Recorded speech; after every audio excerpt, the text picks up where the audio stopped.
Oh, I guess to be on. Hey, hey, what it do? What it do? Friday Night Lights.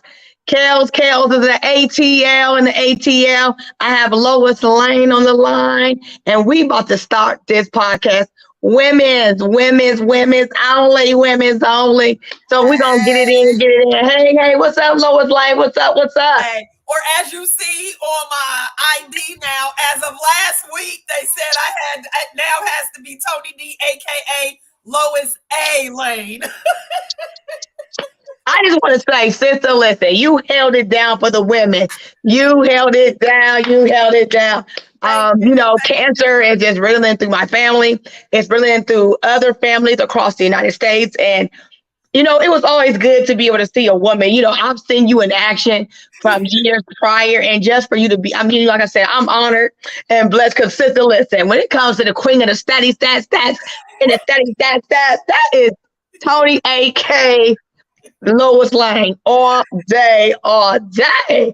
I mean, girl, listen, I know we have talked before about the stats, but girl, I was like, let's go, let's go, let's go. I was driving up to Erie and I was like, oh my God, it's so great to see the sister back and to see her on and It to see feels her just so do good. her I thing. just want to say thank you guys for welcoming me to, your group and your family. It has given me such a release. My job, it's my job. Don't get it twisted. I love my family, but to be able to even just doing it like this, something that I really love, and I really do want to get to the point where I can do it like full time. It's great to have like just this outlet to be doing. Like I look forward to every Friday evening. And I do too. That company, Bookie Troy is on the line. What it Hey, do, Bookie Troy? Bookie! What it do? Oh, by the What way, up? my husband said he got some friends on his this app he be on called Big O. He said they from out of town, but he was telling them about you, and they's like, "Hey, next time he's on, let us know. We want to play some bets." I'm like, "Oh." Hold up. What's the app called again? App is called Big O. Are you saying Bit Go? Big O. Like That's BITGO? Oh, you I saying think it's B I. Big Go? Yeah, Big O. I don't know. I've never heard of the app before. I met Reggie. I'm not on the app, but he is. So, but yeah, he has a little group on there, and They can go down on the YouTube and watch us live, and they can say anything they want. So just tell them yeah. that. Okay, I sure will. Yeah, because Yeah, tell them to tap I in. pulled up the Tell them to tap YouTube in. channel. And when you talk to them, tell them to subscribe. Okay, yeah, because that's what I've done. Yeah, tell him to subscribe to us and tap into the Bookie Troy. He'll get you up to date, give you the line, and give you what you need. So last week it was big. I was rolling the Erie, and it was like so cool to be able to see. And that's what I'm talking about, to be able to have a family where no matter if I'm not on the show or Kel's not on the show, it still keep running because I do too. I miss being on live because it allows us to, like you said, I'm a teacher, and but every week I look forward to kicking it. So thank you, Troy, for suggesting that we go to Friday Night Lights, get your beverage, get your yak, get your smoke, and just come on in and just we ain't got no deadline. We start at 7 and shit. I mean, last week y'all was to 10 o'clock. Y'all went to Yeah, like 10 o'clock, and it was yeah. content. It was content from a fan's perspective. That's what I love about it, that we're able to talk from I think our everybody perspective. is looser. Everybody is looser on Friday. Yeah, So everybody Yeah, I Friday, think get the little spirits in, and so how's y'all's week? How's y'all's week been? How's y'all's week going? I mean, it's been going good. Been having to go back and forth. Now that she done made the team, got these practices Okay, and stuff. okay. So So what about you, Troy? Got any plans for Thanksgiving? Y'all got any plans for Thanksgiving? we're gonna be out of uh, town on Thanksgiving, so we'll be down in Cincinnati. But Okay. no, Okay, that's what about about it. you? What about you, um, Lois Lane? the plan was to go to Chattanooga to be with his family. We're not completely dismissing that because they're actually not getting together till the day after, till Friday. Okay. So, we still trying to make that happen, but oh, that's Al. Yeah, we're gonna be at home. I'm in ATL right now. I'm excited. I went to the Ron Clark Academy. And when I say a bucket list, and I just want to talk really quick, if I can, leave a little bit of this space. I've been teaching for 7 years. I've been in the business for 10 because I couldn't teach. I could not get a job because of my hair. And my hair comes into play is that I lost my hair 7 years ago because of cancer, and I just could not find a job in my space. I worked in banking and healthcare. So I went through a job and I started as a paraprofessional. So here I am 7 years into teaching as a lead teacher. And so I went to that. This was like my bucket list in education was to go to the Ron Clark Academy. It is in Atlanta, Georgia. And when I say I left there with a new, renewed spirit, like for me, everybody loves me. Everybody loves me. My students love me. They love coming to my class because it's a creative space. But what I took from that was the fact that I've never seen so many men teachers. Like that's the question I want to ask for the panel and just as for the open up to conversation. Who was your first man teacher, if any, African American or even Caucasian or any other ethnicity? Who was your first man teacher and what did you get from that man teacher? So we're gonna start with you, AK Lois Lane. Let's see. Let me think. Let's see. No, I'm talking about a teacher, not a janitor, not a support person, but an actual teacher. I'm thinking. Hold on. I'm thinking. Let's see. Kindergarten, nope, that was female. First grade was female. Second grade was female. You know what? Come to think of it, I don't think I had a male teacher until middle school. Come to think of it, all my teachers in elementary school were female. Yeah. And, some feel this may not matter, but I feel in a way it does, especially into relating to your students. My first African-American teacher actually did not come until 5th grade. I think I had a male teacher until... Sorry, y'all. And then, let's see, middle school. You know what? I don't remember having my first male teacher until 8th grade. Mr. Harold McClure at Johnson Park Middle School. And he taught social studies and had a profound impact. Let me tell you, when they brought that freaking bullcrap proficiency test crap in, he did not teach to the test. He taught the subject that he was a teacher. Now, he had all his information, from the workshops and everything and all the material they gave to him for the test. He worked it in to the test. But not only that, I remember him mostly because not just his style of teaching, but the way he was with us students. He taught us young ladies to respect others, respect ourselves, and he taught the young men to respect us.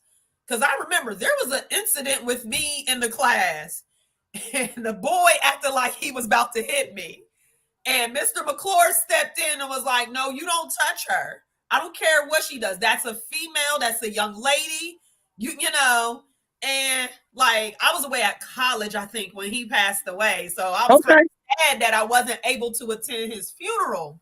But yeah, that is the first male teacher I can remember. And he was Black. Okay. What about you, Troy? What was your first experience or exposure to a man teacher?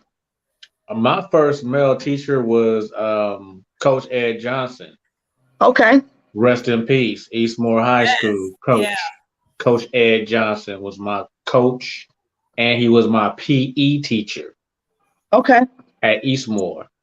So it's kind of, I couldn't get away with the stuff that I usually got away with stuff in regular class.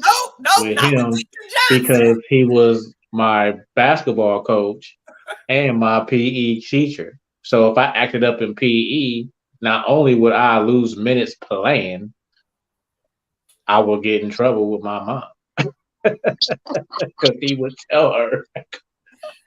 Rest in peace, Coach Johnson. That was my first male teacher. Everybody else has been women. Wow. Except my POD. I remember my high school POD teacher was a guy. I don't Mr. Houchin. What was his name? Mr. Houchin. Houchin. Yep. Yeah. That was it. Yeah. And Al said, my POD teacher was a guy. But then now Wow. I remember we had Miss Cobb and Miss Ledbetter and Yeah. all those other teachers and stuff like that. I had mostly women, but that was my first male. Was Coach Johnson, Coach Ed Johnson. Rest in peace, Coach Johnson. Wow. So the question of the day is, I want you to respond back. If you're listening, if it's going to be the replay, put hashtag replay, REPPLAY, replay, and put Sports Kales, Wine and Brew, and tell us, what was your first male teacher? So Al said his first male teacher was Mr. Benny Johnson at Johnson Park Meadow. Derek said, my first male teacher was in second grade, Mr. Moore White, a male in an all-black elementary school. I don't remember anything significant about him. He was my only male teacher until seventh grade, when Mr. J. Pasquale was my seventh grade math teacher, black male. He was also a DJ in the radio, and his mom was my home teacher in Jacksonville, Florida. So thank you for Alan response. So yeah, come on through. I think my first male teacher was Mr. Benny Johnson and Mr. Trump. Not Mr. Trump, was Mr. I can't think of his name. All I know is that he was my math teacher at Johnson Park. He wasn't white, but he wasn't black either. He was another ethnicity. And that was the first time I got a paddle by him, because I was a social butterfly. Me and Troy had a couple classes together when we was in high school, and I was always like a year or two above them. And we were always laughing and joking. And so with my math teacher, he taught me the value of who I was. Even though I was a woman, an African-American woman, we were in an era of the 80s when they were first starting to integrate and segregate the schools. So the integration of schools. So when I went to Eastmoor in 84, that was the first Black students coming that were busing to Eastmoor, because at that time Eastmoor was senior high and it went to high school. So we went to Eastmoor senior high. So we like the original Warriors. So emo. And so, you had athletes like at Hartley and Worley, but those are athletes. So you saw the African-American athletes, but to see us, we were in that integration period. And it was like, wow, we got to go to a school with predominantly white, and that was Eastmoor. And so at that time, like Troy said, it was Mr. Houchin. What was the baseball coach, Troy? What was his name? Mr. Stein? Man, I forgot his name. I think his name was Mr. Stein. He was like the baseball coach. He was a white guy. Yeah, but he was a white guy. I remember his mustache. Yeah, his mustache was like a little, it looked like the old school, like the Little Rascals. And so we didn't have, I think Mr. Johnson might have been my only black, my only black teacher I had. And he wasn't even a lead teacher. He was a, what was he? I think at Johnson Park, he taught us. He was a teacher. He was a lead teacher, I think, if I'm not mistaken. That's right. I forgot about him. So yeah, Mr. Johnson, rest in peace. And what did Al say? I think what did Al call? Al said that he was a math teacher. He was a male teacher. Yeah, and when I went, and that goes back to us going to this Ron Clark Academy. And he coached the track team. And so when I went today, it was such a joy. Like, I've always been like a boy school mom. Like, I've been teaching 7 years, and I have always had boys in my class, like mostly boys. I had a couple girls sprinkled in, but it's always been boys. And so at that time, I've never had girls until like I had, so my daughter had her children, and I had some girls. But the reason I want to say that is because there was 2 little boys that I met today, and they challenged me as a teacher. It was like, Miss Kelly, when you go back to your school after Thanksgiving break, I want you to challenge yourself to speak to them, like pour into them. So they said 2 questions. Miss Kelly, ask them when they first come into your classroom, how is their day? And the second question was, how can I make your day better? And so that was so profound for me. And so throughout the day, I've never been in a school building. I've always seen Ron Clark's videos all over social media and how he took a school and turned it into an A-rating school. But it wasn't just a glimpse of glamour. Everybody get caught up in a glimpse of glamour. But it was so much education in between. Because, us African Americans, we're all about music. So they use that music for the, the educational piece. But what I took from it was the fact that I saw males, not white, not black, not white, just both, in a school body, that they embody who they were. And they were dressed nice, dressed up.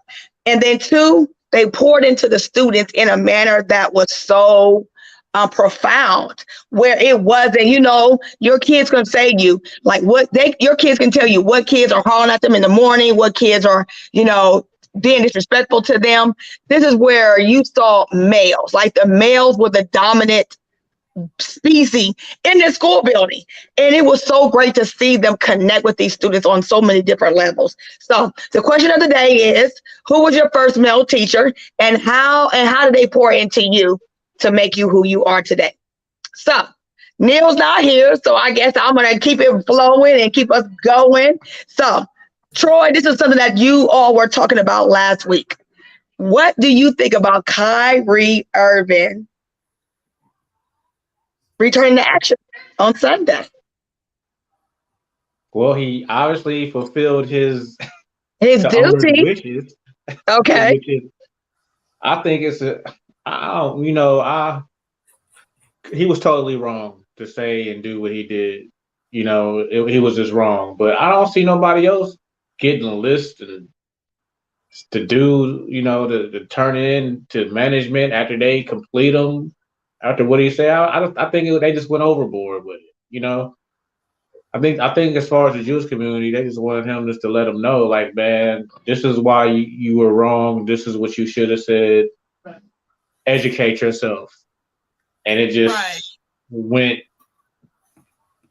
It just jumped the shark, man. It didn't even have to even go this far. I think that he posted a movie he didn't even watch.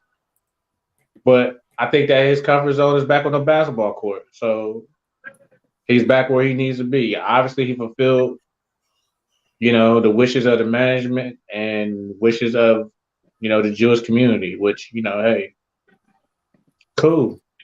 Go back and play basketball. Okay. I think so too.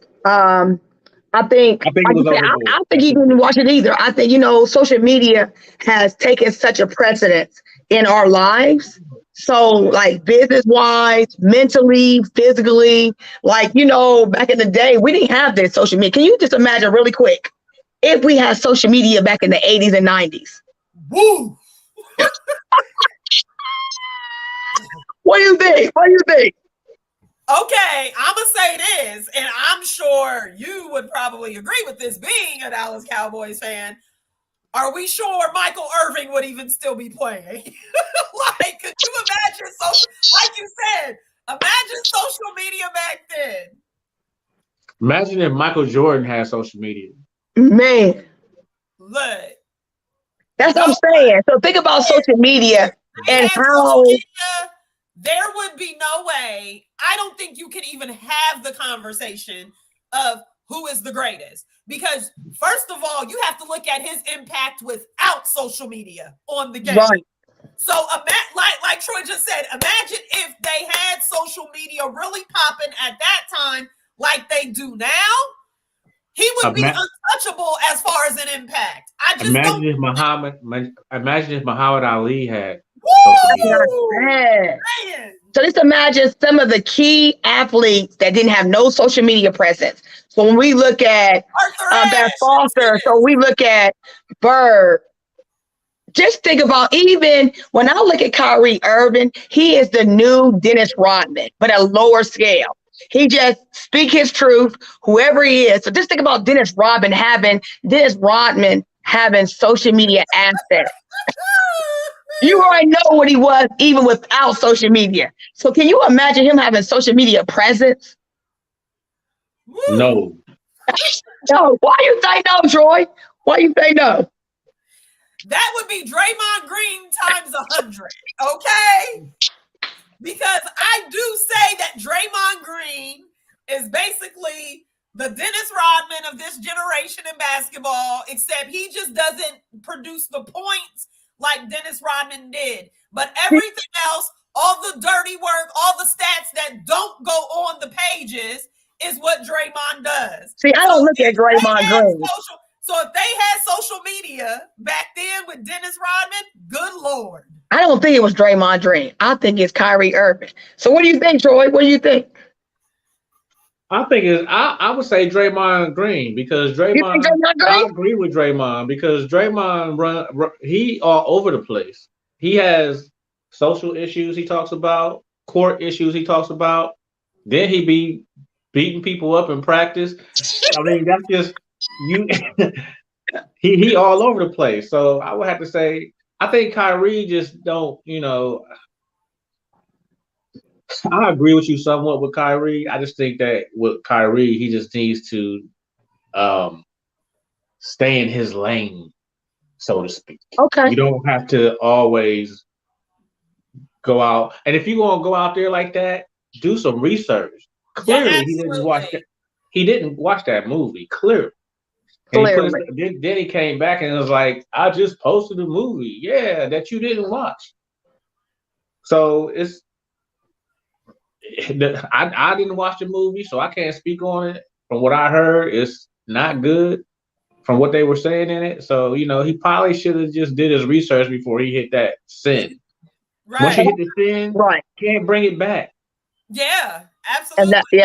And that's the thing too about social media. Like once it's in the airways, it's out there. And I think back when we were growing up, we were just, for me, we didn't have none of this. We didn't even have pagers. We had writes. So kind of go back really quick. My students were writing notes back and forth. So that's the thing in my classroom right now is these writing notes.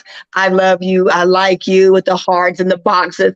And so I was like, wow, my kids are still writing notes. And I was like, just about like back in the day when it was Dennis Rodman, The Bird, and Magic Johnson, and they didn't have the social media presence that they do now. You think about like him, like you said, he said, I never even watched the movie. And your presence of your conversation is so, it elevates. Right. Because you are an athlete. And so I think he did what he had to do to give back because that's your job. But I don't think, I think now. But the Jewish community gave the money back. Yeah. Yeah. They didn't take the money. They didn't take it. It's not about that to them. It's about him learning why he made that mistake. Yeah. Exactly. That's my whole point. Do your research before you hit send. And right. But I believe, like y'all said, we do feel they went overboard with it. But when you think about it, I believe that the Jewish community had no intentions of keeping that money.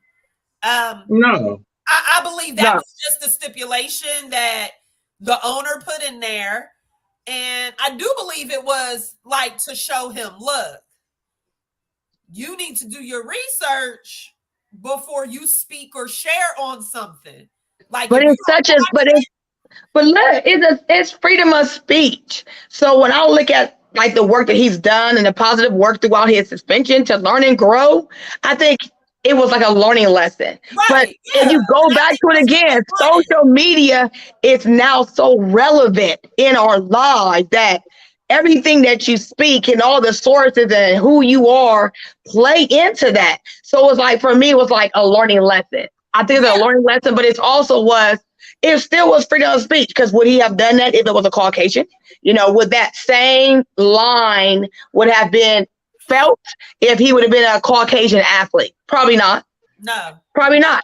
No. And again, Twitter is more powerful. Like when I look at social media, it is a powerful voice than any other. Like you are already condemned in court before anything happens. Right. And so for him, it's like, I thought it was a way for him to leave. I thought they were trying to get rid of him. And then when he said he apologized and came back, it was like, okay, like, wow, you apologize. You did everything that you thought you should to get back. I believe somebody in his camp sat him down. Yeah. And was like, look, yes, you do have freedom of speech. You can say what you want. You can have your opinion. And then they probably, like with the thing that we asking, they probably looked at him and was like, did you even watch this before you decided to share this?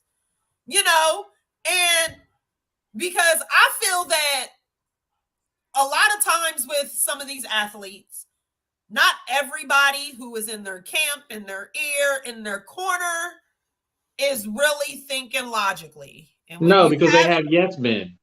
right, well, Right. hold on. Yeah, I know. Hold on. Let me finish.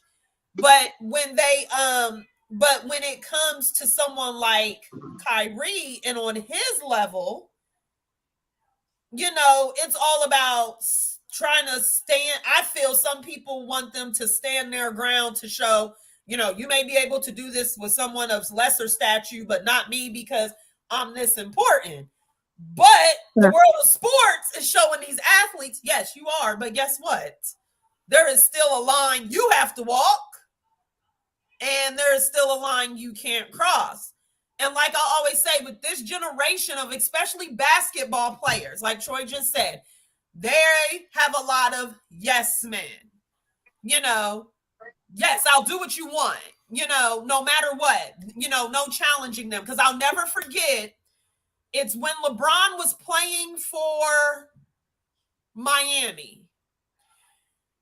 And they had a game on TNT. And all Charles Barkley did was do his job. He's a sports analyst. He's supposed to analyze the game he just saw, break it down, and critique it. It's what he does. And he did play basketball. So it's not like he was coming from a strictly journalistic point of view. He made some type of observation and, you know, criticism of LeBron, and social media just went crazy against him. Oh, how you gonna say that? You ain't got no rings. I'm like, the man is doing his job. Like, y'all act like this man can't be critiqued. And that's my thing. If you can't take the criticism, then keep your behind off the field, off the court, off the diamond, and off the ice. Because guess what? Not everybody is going to agree with you. Not everybody is just going to tell you what you hear. But I feel that's what has happened with this generation. They have had so many people just tell them what they want to hear. Let them do what they want to do, that it's like if you try to go to just critique them, you get the backlash. Like, oh, how dare you? What you mean, how dare me? So I'm surprised LeBron got all that help, because usually they against LeBron all day. But I feel that I feel my theory is because what's happening with Brett Favre. Listen, you took that money down in Mississippi. Yeah. And they had to have a story to shuck what was happening to what's happening in Mississippi. Absolutely. And that was it. That was the story. Because you took that money, you are on tape taking money from the Department of Job Family Services, $77 million. And no one's talking about it because you're taking smaller stories such as Kyrie and other stories, and you're putting them in the forefront. Because again, we already know that sports is gained by certain plateaus, by certain ethnicities. But at the end of the day, listen, Brett Favre took money and no one's talking about it. Still to this day, there is a claim that you took $77 million, I want to say. And no one's really talking about it. So you have a massive $77 million welfare fraud scheme in your home state. But you keep talking about Kyrie. So I keep saying that you keep putting these pundits. When I look at Kyrie, was just a pundit. Like, okay, well, we're going to talk about it. It'll, shed, another shine light somewhere else. But let's get back to Brett Favre.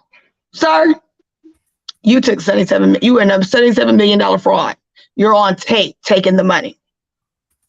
You claim that you didn't know anything about it. But on tape, you said, run me that $1 million any way you need to know how. I don't want the NFL to know about it. So when are we going to talk about it? When is somebody going to talk about what he just done? That's what I want to know. How is he going to get that volleyball stadium built for his daughter if you don't steal money Thank from people you. in Louisiana? That's what I want to know. You was building a stadium for your daughter. My bad, Mississippi. That's what I'm saying. And they can't even get clean water. And they came to get clean water. Have you seen that water? They got it down, but look, at the same time that the Brett Favre situation was going on, Jackson, Mississippi was having a water crisis. a water crisis. See, And so that's why I keep saying that it was like the forefront, like almost like a cross to like keep it out the news. Because I'll keep saying, when is it gonna, what? No. So we're gonna keep watching both of these stories, but he's due to come back on the 17th. How do you think he's gonna play, Troy? Start with you. How do you think Kyrie gonna play when he come back? I think he's gonna play really, really good because he's gonna be back in his comfort zone, the court. Okay. So Yeah, I think that they need him too because they suck. I know. What about you, Lois Lane? What you think? Do you think Kyrie gonna play good? What do you think the temperament gonna be of the team as well as the fans when he come back on Sunday? You know what? I agree with Troy. Like, I think he's gonna do good. The team does need him. As far as like the temperament of the team and the fans, that one, I don't know. We'll just have to wait and see. I think the team will be happy to have him back. Now as far as the fans, we'll just have to wait and see. But if they keep winning, they'll forget about this in a couple weeks. Yeah, they won last night. Yeah, he's supposed to come back on Sunday against the Grizzlies. So I'm looking forward to see him on the court. He's still a baller no matter what. I look at him as the Batman and Robin to LeBron, because when he was in Cleveland, there was Batman and Robin. He was a baller. So, he's with Durant now, so Durant is his Batman. Yeah. So I'm really glad to see that he, did what he needed to do. And, let's go out and finish it up. The All-Star is coming up soon. So we're going to see what he does back on the court. So as we turn to the NCAA basketball, it returned the 7th, and it's going to conclude on Monday, April 3rd. So, what has been your top game, or what's been your muse so far at the beginning of this early season of the NCAA? Michigan State surprised me with that win. That double over overtime. Kentucky. I didn't see the game, but I saw them highlights. Boy, oh boy. I didn't think Michigan State was going to beat them like that. Yeah. Michigan State ain't even ranked. They are now. Right. That was my game that I was like, oh. Yeah, my game was the women's. Ohio State against Tennessee. Now that's listen, I was on my feet the third to the fourth quarter. McGrath did a hell of a job, and I can't stress, but I needed a hell of a job maintaining Jordan Horston for one in the stretch. Because the one thing about Ohio State, they don't know how to close out games on big games. They don't know how to close them, and he did just that with a smaller team, smaller forward. He really put in place key players such as JC, such as her name was Harris. I mean, they put them in place, and it wasn't strategic. I think it was just they knew what had to be done, because it could have either went both. It could have went either way, either a blowout or a loss. And I think he did a great job of managing the clock, because if you've watched women's basketball, they play at, especially the big name teams, they play at a high level, so they play really fast. And I think McGrath did a great job of slowing the tempo down the second half of the game. So did you see any of the game or some of the highlights? They won the next game too, didn't they? Yeah. Who did they play? Who did they play after Tennessee? They beat them too. Yes, they have won the last two games in some high-profile games. And I'm going to go to the women's. And I'm going to challenge you this year. I'm going to challenge y'all all to watch women's basketball this year. I know we automatically go to the men's, but I want to challenge you to watch some women's basketball this year.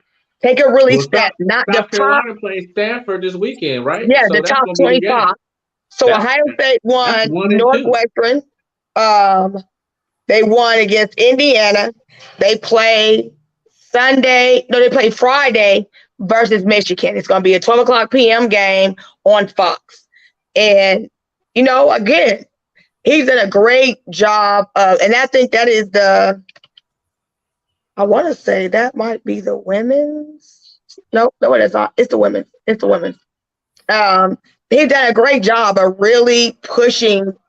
Hold on, I'm sorry. That's the men. They got the men's up. Hold on, let me go to the women's. basketball, because when you Google, it automatically pulls up the men. But I want to pull up the women's schedule, and I want to challenge y'all to watch the games, like watch women's basketball games, and really, get a feel. Like, I love women's basketball because it gives it a different perspective of play. It gives it a different perspective of women's basketball and who they are and what they're doing. So right now they play the McNeese State Cowgirls at Ohio State on November 20th. And then they played Wright State Raiders on the 23rd. And then they played North Alabama on the 27th. So they got some non-conference games. They played New Hampshire and Michigan. And then the Big Ten starts out with December 11th, Michigan State. And that's going to be at Ohio State, December 11th. I'll probably watch them more than I watch the men because they going to stink. I know. So right now it's Michigan, December 16th. Then you got Alabama. And then you have Michigan Wolverines on December 31st. So you got a couple great games that are happening, and I just challenge you to go watch it. Again, women's basketball, it's all about heart and togetherness, how they play. And I'm just excited to see them, grow. Like grow into them. And I think, if OSU plays off of what they played last year, coming off them great wins of the Big Ten championship and then going into the tournament, they'll play well. They play well. They will continue to keep playing. So then we got Brittany Griner's fate. So what do y'all think about what's going on? Right now, they say they don't even know where she's at. 2 weeks, they have no clue where she's at. See, I posted how her, what her, how it's going to be for her in prison on the group text, and It wasn't good. It was bad. Like, they don't care. They don't even know where she at. That's terrible. Right, terrible.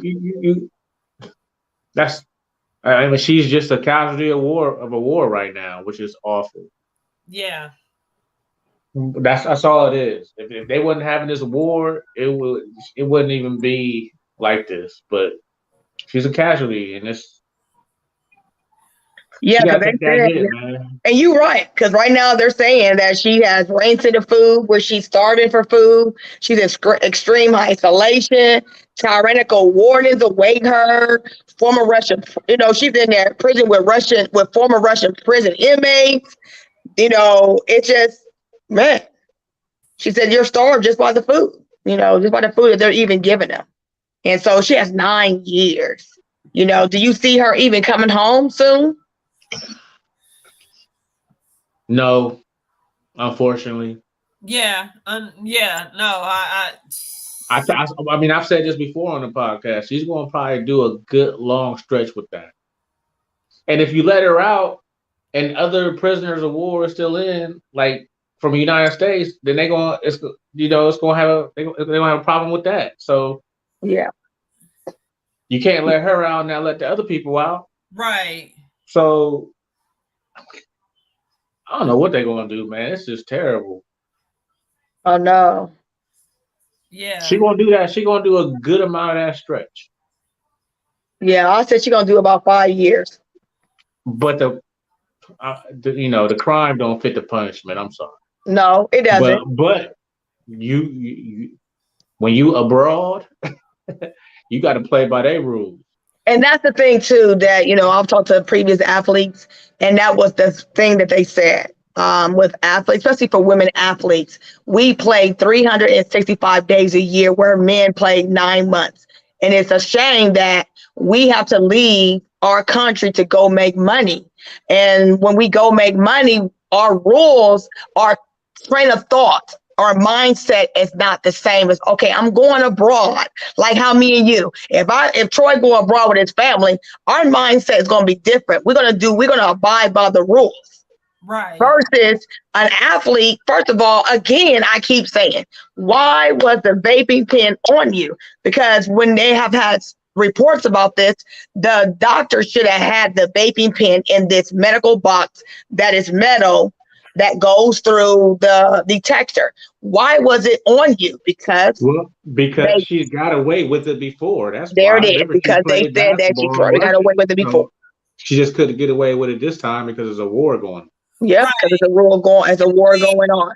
And see, that's where I feel like, she should have been like more aware. When you know what's going on, you might want to switch it up. You might want to not try to do the same things that you normally do. Yeah, play by the rules. What'd you say? Play by the rules. Exactly. It's tension between the leader of our country and the leader of their country. And I mean, I hate to say it, but she just gave them a reason to, she gave them a reason to, contain her there. Unfortunately, a lot of this falls on Brittany Griner. Unfortunately, it hurts me to say it, but it's true. She know what's going on. It fell on her. And now, she want everybody to get her out, which I hope she get out. I really do. And I don't want to be like, oh, it was your fault. She shouldn't have brought it over there. She's playing for Russia. She's done this before. Everybody knows she's done it before. She just caught the wrong one at the TSA. Yeah. And that's what Xander said. You're right, Troy. She was complacent. Now she's got caught up. Yeah. And that's what I feel too. Is like, we know, like I said, you play for Russia. So why don't you know the rules? And I think that's why sometimes as women, we don't value. You wait till you got to Russia and just got somebody else's stuff. And I mean, I'm sure one of your teammates had it. I mean, Jesus Christ. Like, it's a vaping pen. Like, you could have left it in the box until you got back where you were, like I said. And then once I started to read a little bit more, like, oh, you played for Russia, so you should know the rules. And I think that's what, with me talking to other athletes who have played overseas, they say you get complacent. Like Xander said, you get complacent where you don't think about the rules that are applying for you when you leave the country. Right. And so you think that because they said U.S. is the most lax when it comes to rules and regulation of you coming into our country. And so when you go to other countries, their rules are stricter, very strict. There is no UN. You are on their soil, on their territory. You got to make sure that you're abiding by the rules. And I hope that she does come home because, like I said, if it had been LeBron James or any other man, he would have been going home. There would have been some type of trade-off. And but it's a woman. And then she's an LGBTQ woman. And she's in a lose-lose situation. Even if she does come home, they're going to be like, oh, okay, so why y'all bring her home and not this other person? Why not this other guy? Why not this other woman? They ain't important. So it's a lot. Yeah, it's a lot. And it's like you said, they have that conflict between Ukraine and Russia that is literally happening right now as we speak.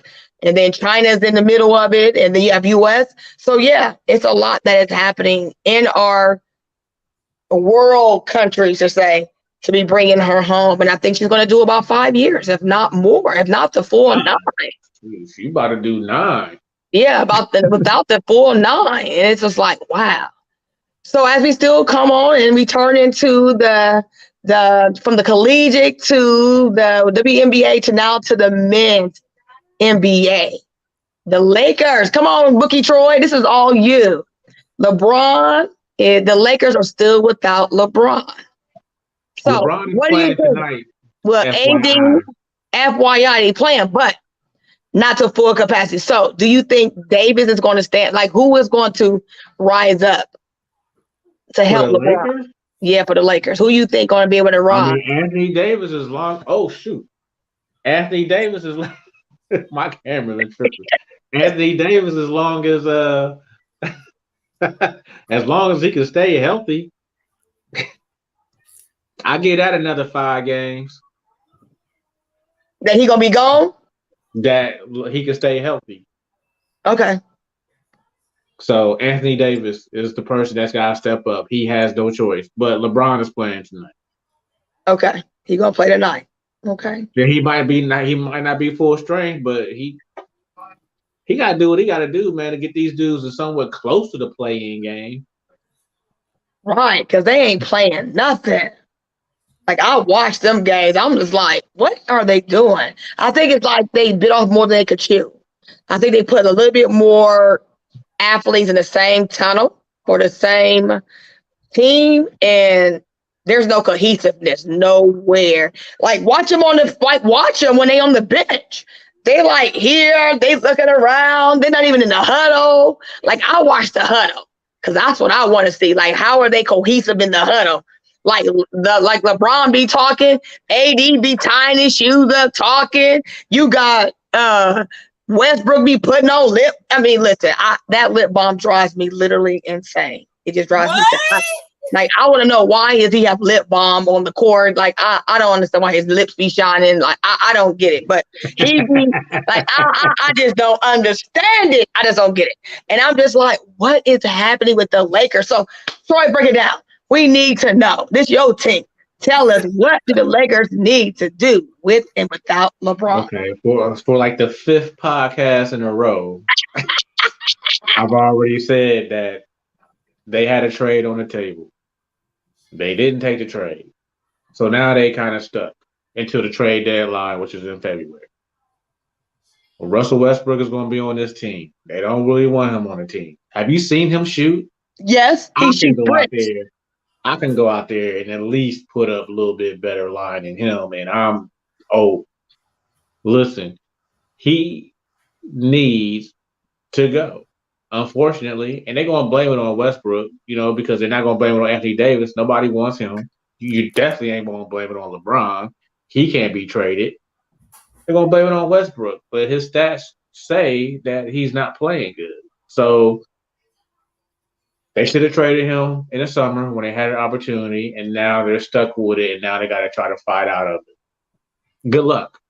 Yeah, because they're 3-10 in the season, and they just struggling to even shoot. Like, even LeBron is struggling.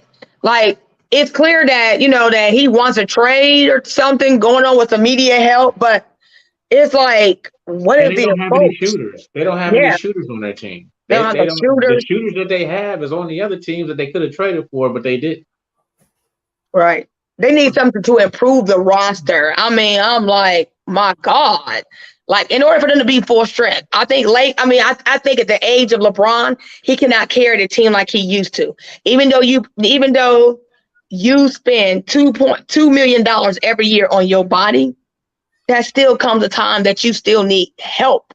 That ain't gonna count for W's. Right. That ain't going to count for W. That's just your body itself. But you still need somebody, because even when he was in Cleveland, in Miami, he had what they call it. He had supporting staff, supporting players. The Lakers, I mean, I don't even know who would even stand out with him. Well, like I've said a couple podcasts ago, this is what happens when you basically trade all your youth for 2 players.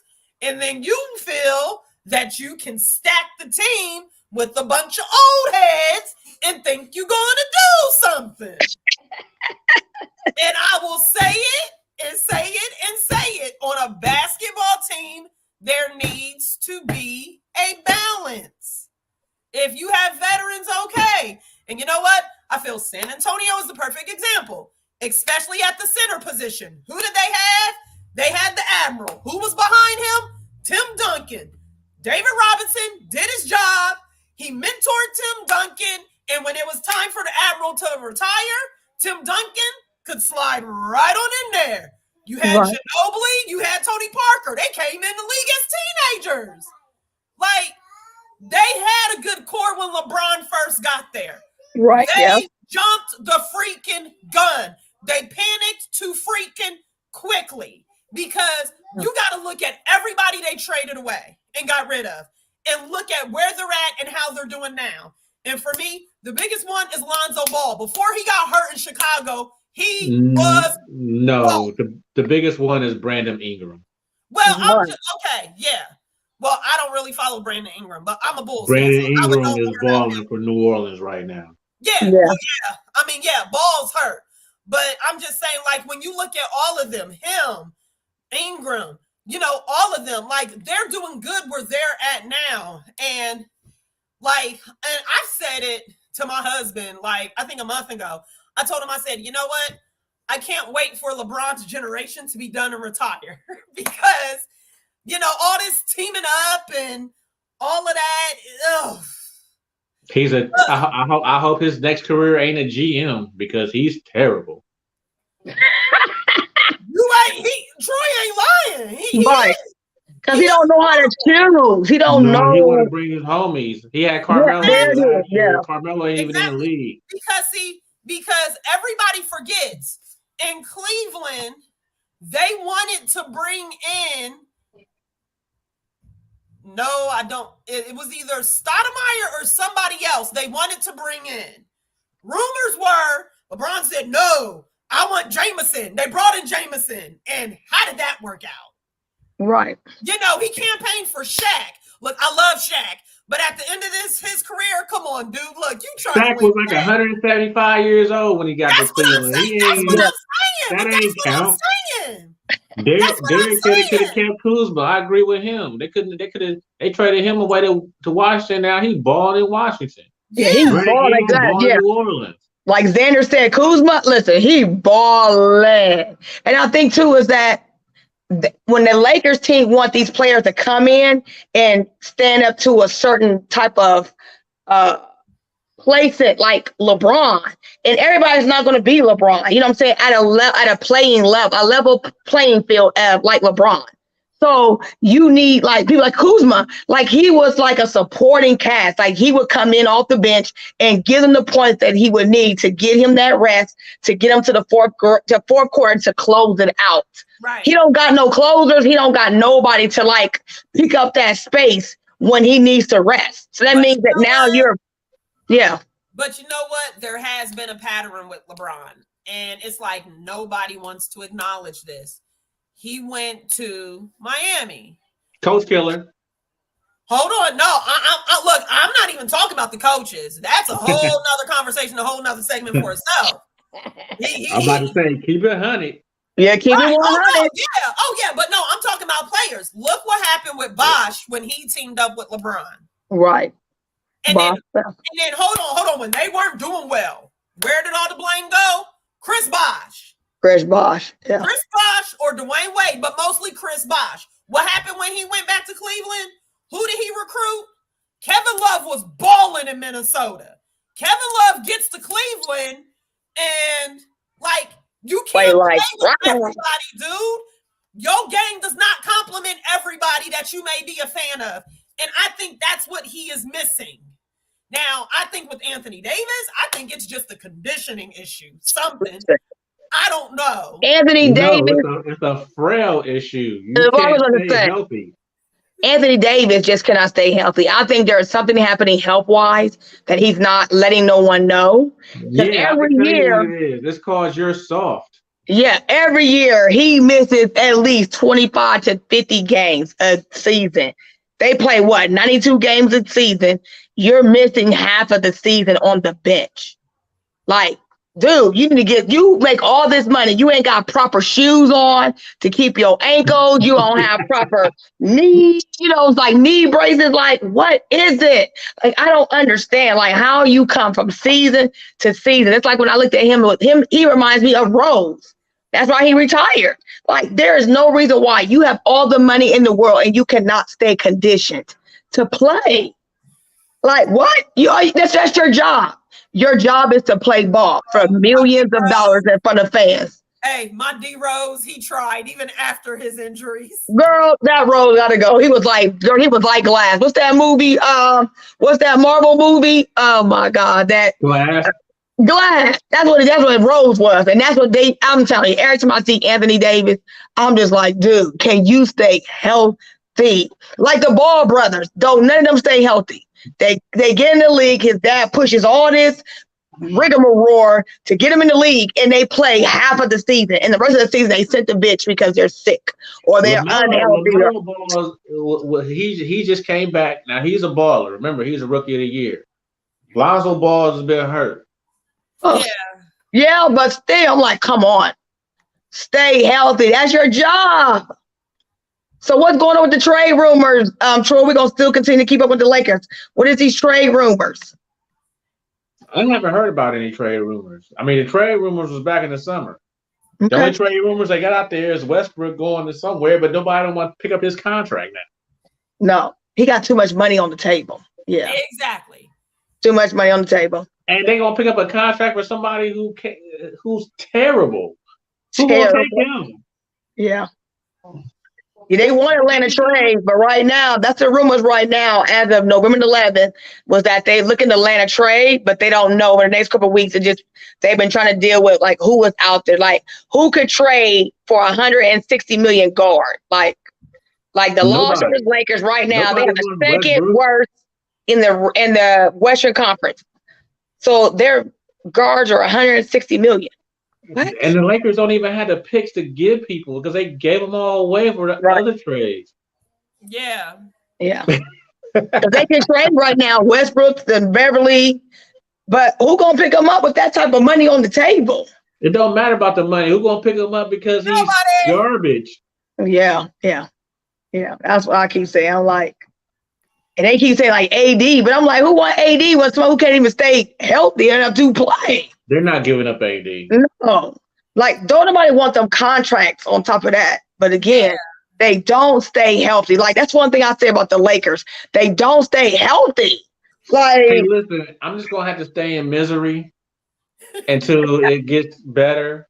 There's nothing I can do about it. I just gotta just hear this every week. For the past 5 weeks, I've been hearing about the bummiest team in the league, which is my team. Then I gotta hear about the Chicago Bears, which is my team. It's just I just gotta just keep taking it. It's nothing I can do. And and y'all right.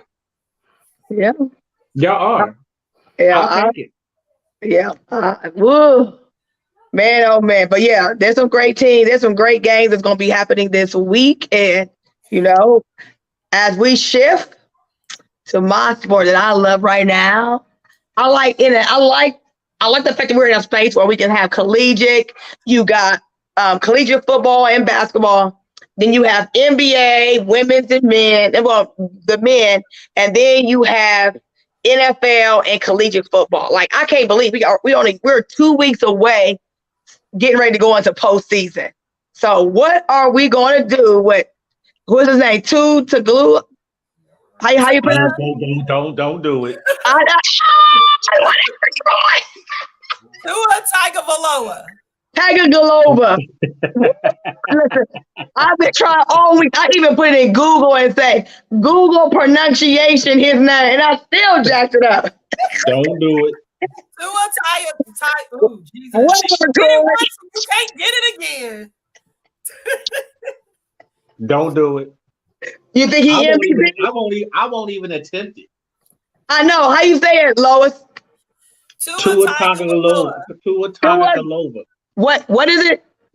Tua Tagovailoa. Look. Just say Tua. Yeah. Let's say Tua. Tua. Coming back from the concussions, do you think he MVP right now? I mean, look who he got around him. He got weapons. When you get weapons, I could be the MVP. Right. So, I mean, right now, he could be the MVP. Who else could be besides him? Who you think besides him would be the MVP?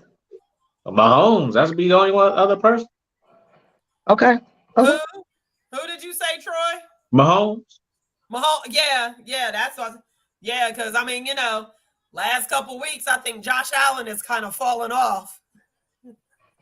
Josh Allen was up there, but it depends on what he do with Cleveland and Detroit on Sunday, which could be ugly for Cleveland on a fast track. Yeah, I'm like, woo. I'm telling you, this week games are going to be some hitters. There's going to be some hitters. So, okay. So we got them as him the front runner for right now. Okay. So right now they have Josh Allen, Justin Herbert, Tom Brady, Patrick Mahomes. Yeah. Joe Burrow. Yeah. And they got him in Aaron Rodgers. That was as of November the 9th. Yep. Aaron Rodgers? Aaron Rodgers just lost the last 5 games. Listen, I'm just telling you the MVP odds. And they have Patrick Mahomes is number 1. They got Tua, Jalen Hurts, Josh Allen, Lamar Jackson, Joe Burrow, Kirk Cousins. Who's number 1? Number 1, they got Patrick Mahomes. And then Tua's next. Then Tua, Jalen Hurts, then Josh Allen and Lamar Jackson around the top 5. I forgot about Jalen Hurts. And then they got Joe Burrow in the top 10. Joe Burrow, Kirk Cousins, Geno Smith, Justin Herbert, Tyree Hill, and Tom Brady right off the top 10. Hey, listen, if Tua keeps balling like he's balling, you got to give it to him. I mean, because he's been balling consistently all year until he hurt his head. So and that's the MVP until he fall off. And like I said, he got them weapons. He got Waddle and he got Tyreek Hill out there too. And they got a good running back. They got San Francisco's running back. Then they got the trade. They got the linebacker from Denver. They right now they can go to the Super Bowl right now, and be a problem. Yeah, they just got to run up with some. Yeah. The only thing that's going to hurt them is experience. Yeah, and that's the thing right there. Yeah, somebody like Kansas City with experience, or they run up against somebody like even Buffalo with a little bit of experience. Yep. They could take an L, and it depends on where the game is at. But everybody seems to play pretty good in Miami. Who wouldn't want to play good in Miami? It's hot. I know it's hot. It ain't no matter 29 degrees like it is here. It's warm in Miami. Because did you see the Buffalo Bills right now? They got about 5 to 7 feet of snow right now on the field. So they don't understand. Like right now, they didn't even practice today because of the extreme weather that is happening in Buffalo, New York. Yeah, I just posted a picture. Yeah, I posted a picture. It is like they said between 5 to 10 feet of snow. They're not sure if even going to play on Sunday because of the weather conditions that are happening right now. Like the field is covered. Well, the field is covered. They moved the game to Detroit. Yeah, they moved it, but for me, Friday game, like when I look at Sunday play, you need that Friday practice because they allow Saturday for them to like kind of like not so tighten up, but you know what I'm saying, rest. Right. And I so understand that they moved the game, and I understand that they're looking out for the safety for the players and looking out for safety for the people coming to the game. I would have rather watched them actually play that game in 6 feet of snow. I do too. The same thing. I'm here to see that all day. Troy, because that's how it was back in the day. The Cleveland Browns played in that snow. Yeah. Detroit, the Buffalo Bills. Yeah. I would love they could clear that field off a little bit, but I would have loved to see that game. I know. I was the same when I found out today that they were going to move the game. When they moved the game, I was like, what? I was like, back in the day in the 80s, in the 90s, we saw the Cleveland Browns, Pittsburgh Steelers, Buffalo Bills. You know, they played in those, even the Cheesehead. Think about Green Bay. They played in that weather condition with several feet of snow on the sideline, and you played. And there was fans in the stands, cheering them on. But that just lets you see. I was down for it. When they said that they moved it, I was like, dang, it must be really bad. I mean, but if you got like all that snow and they can't be out and traveling, how are Buffalo fans gonna get to that game? But they did.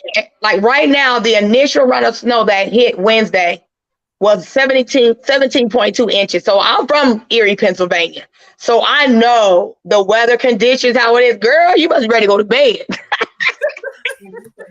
don't know why I'm so tired.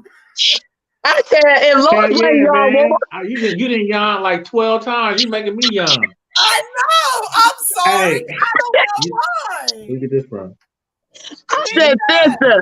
I was like, she must go ahead and come off this clock. I said, because she must be tired. She didn't yawn about 5 times straight. I said, Jesus.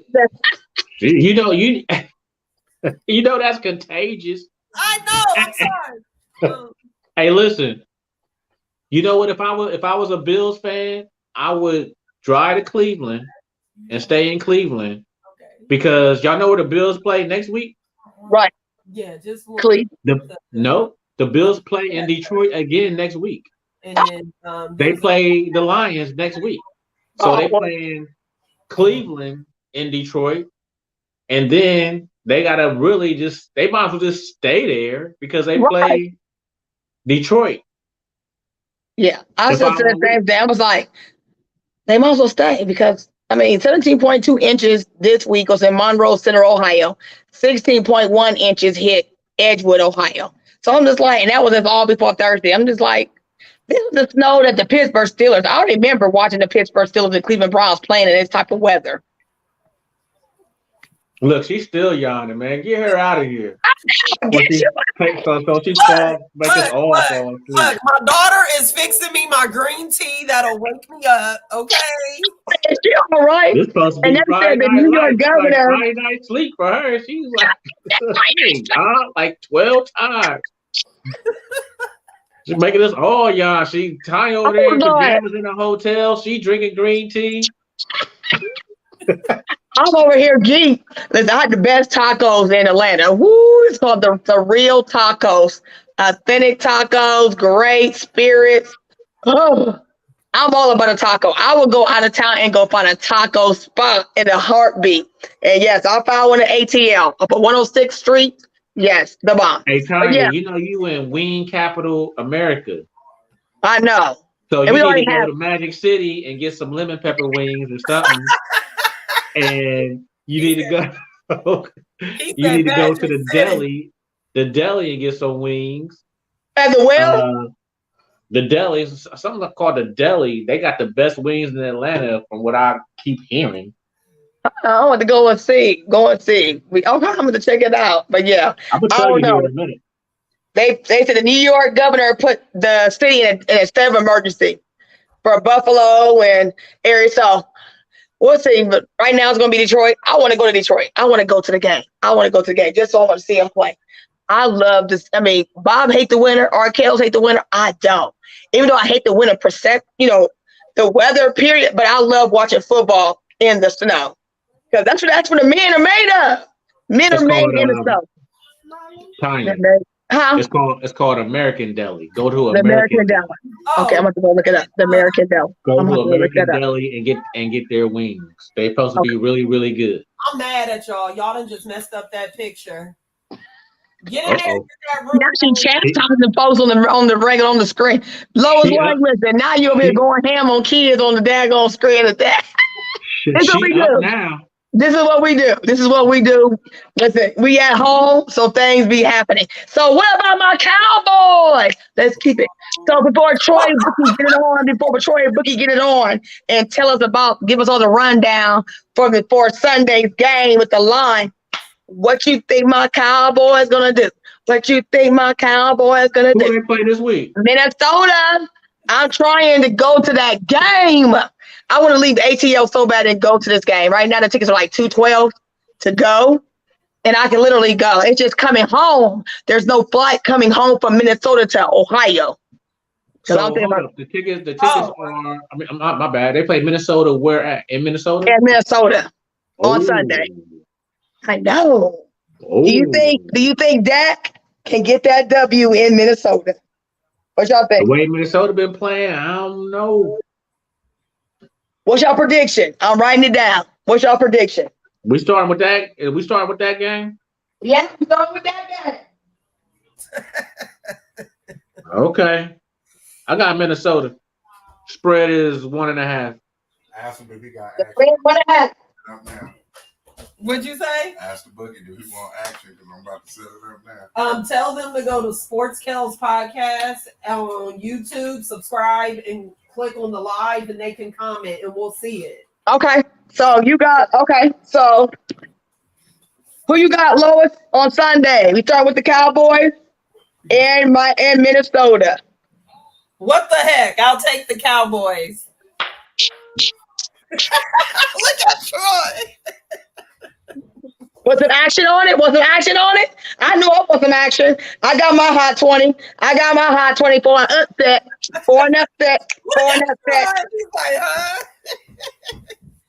No, Troy, you you Lois. want it?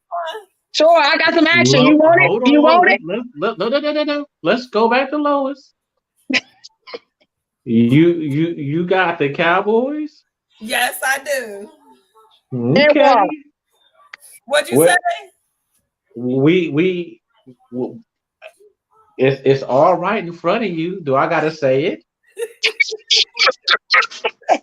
Not on this one. There will be no action. Maybe on another game, but not this one.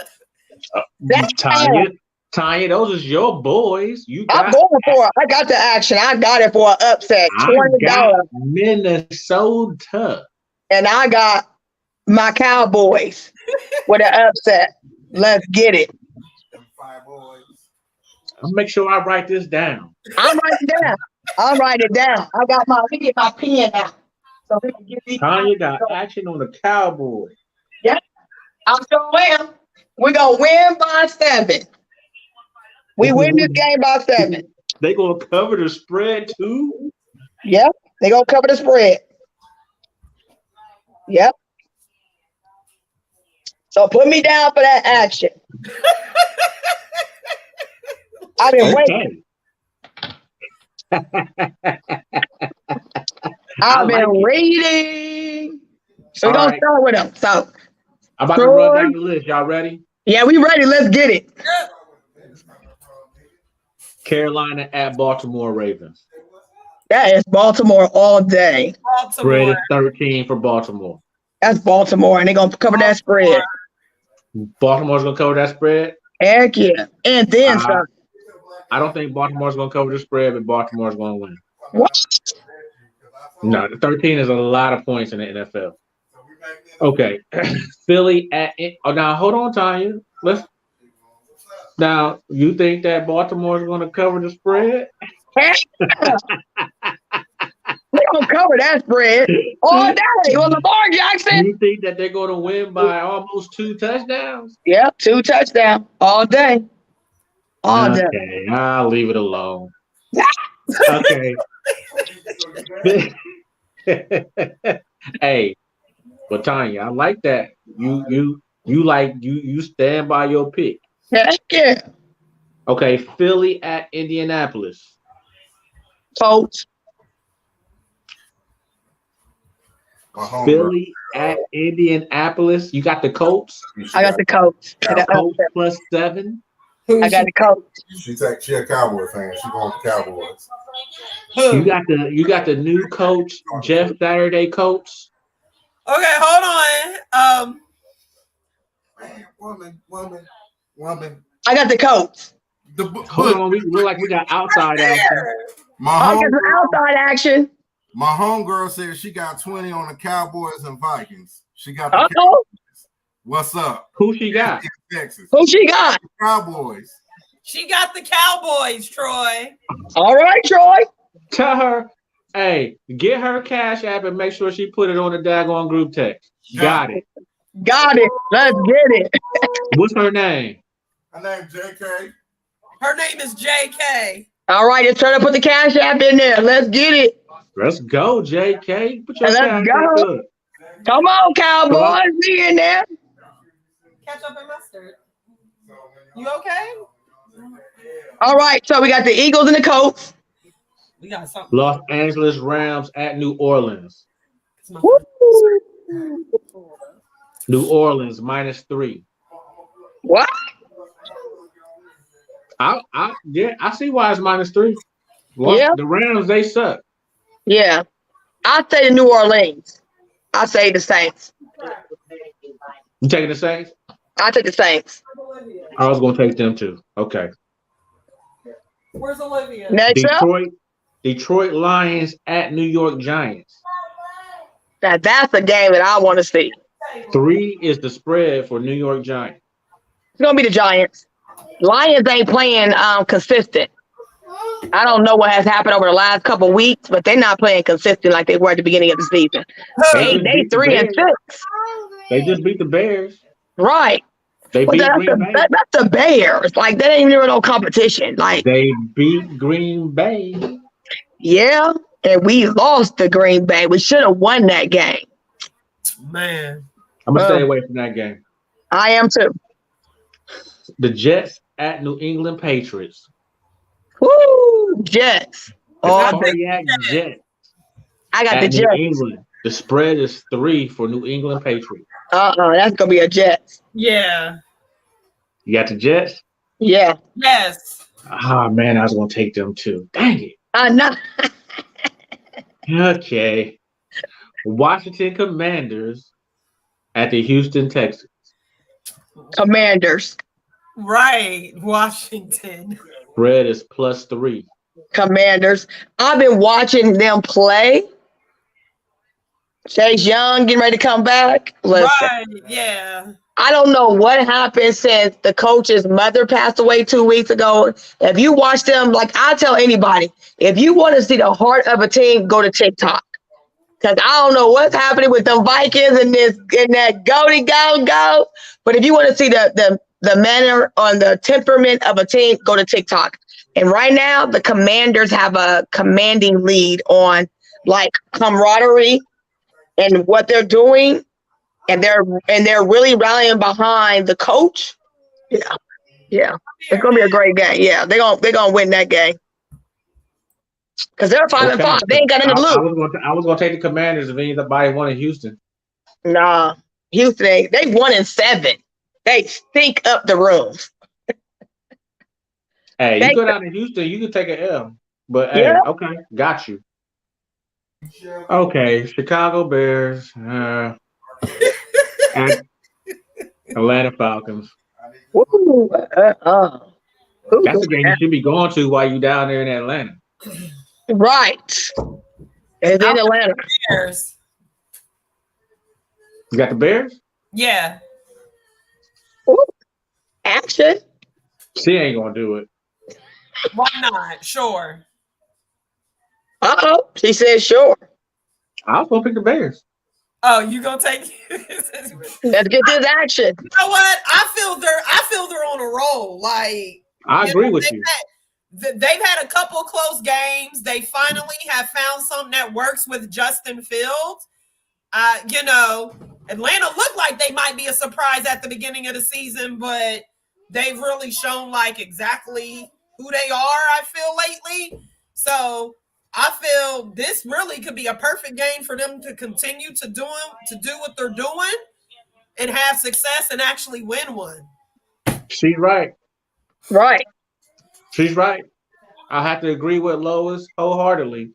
And I'm actually, for the first time this year, gonna take my team to win this game and cover the spread. What's the spread? -3 for Atlanta.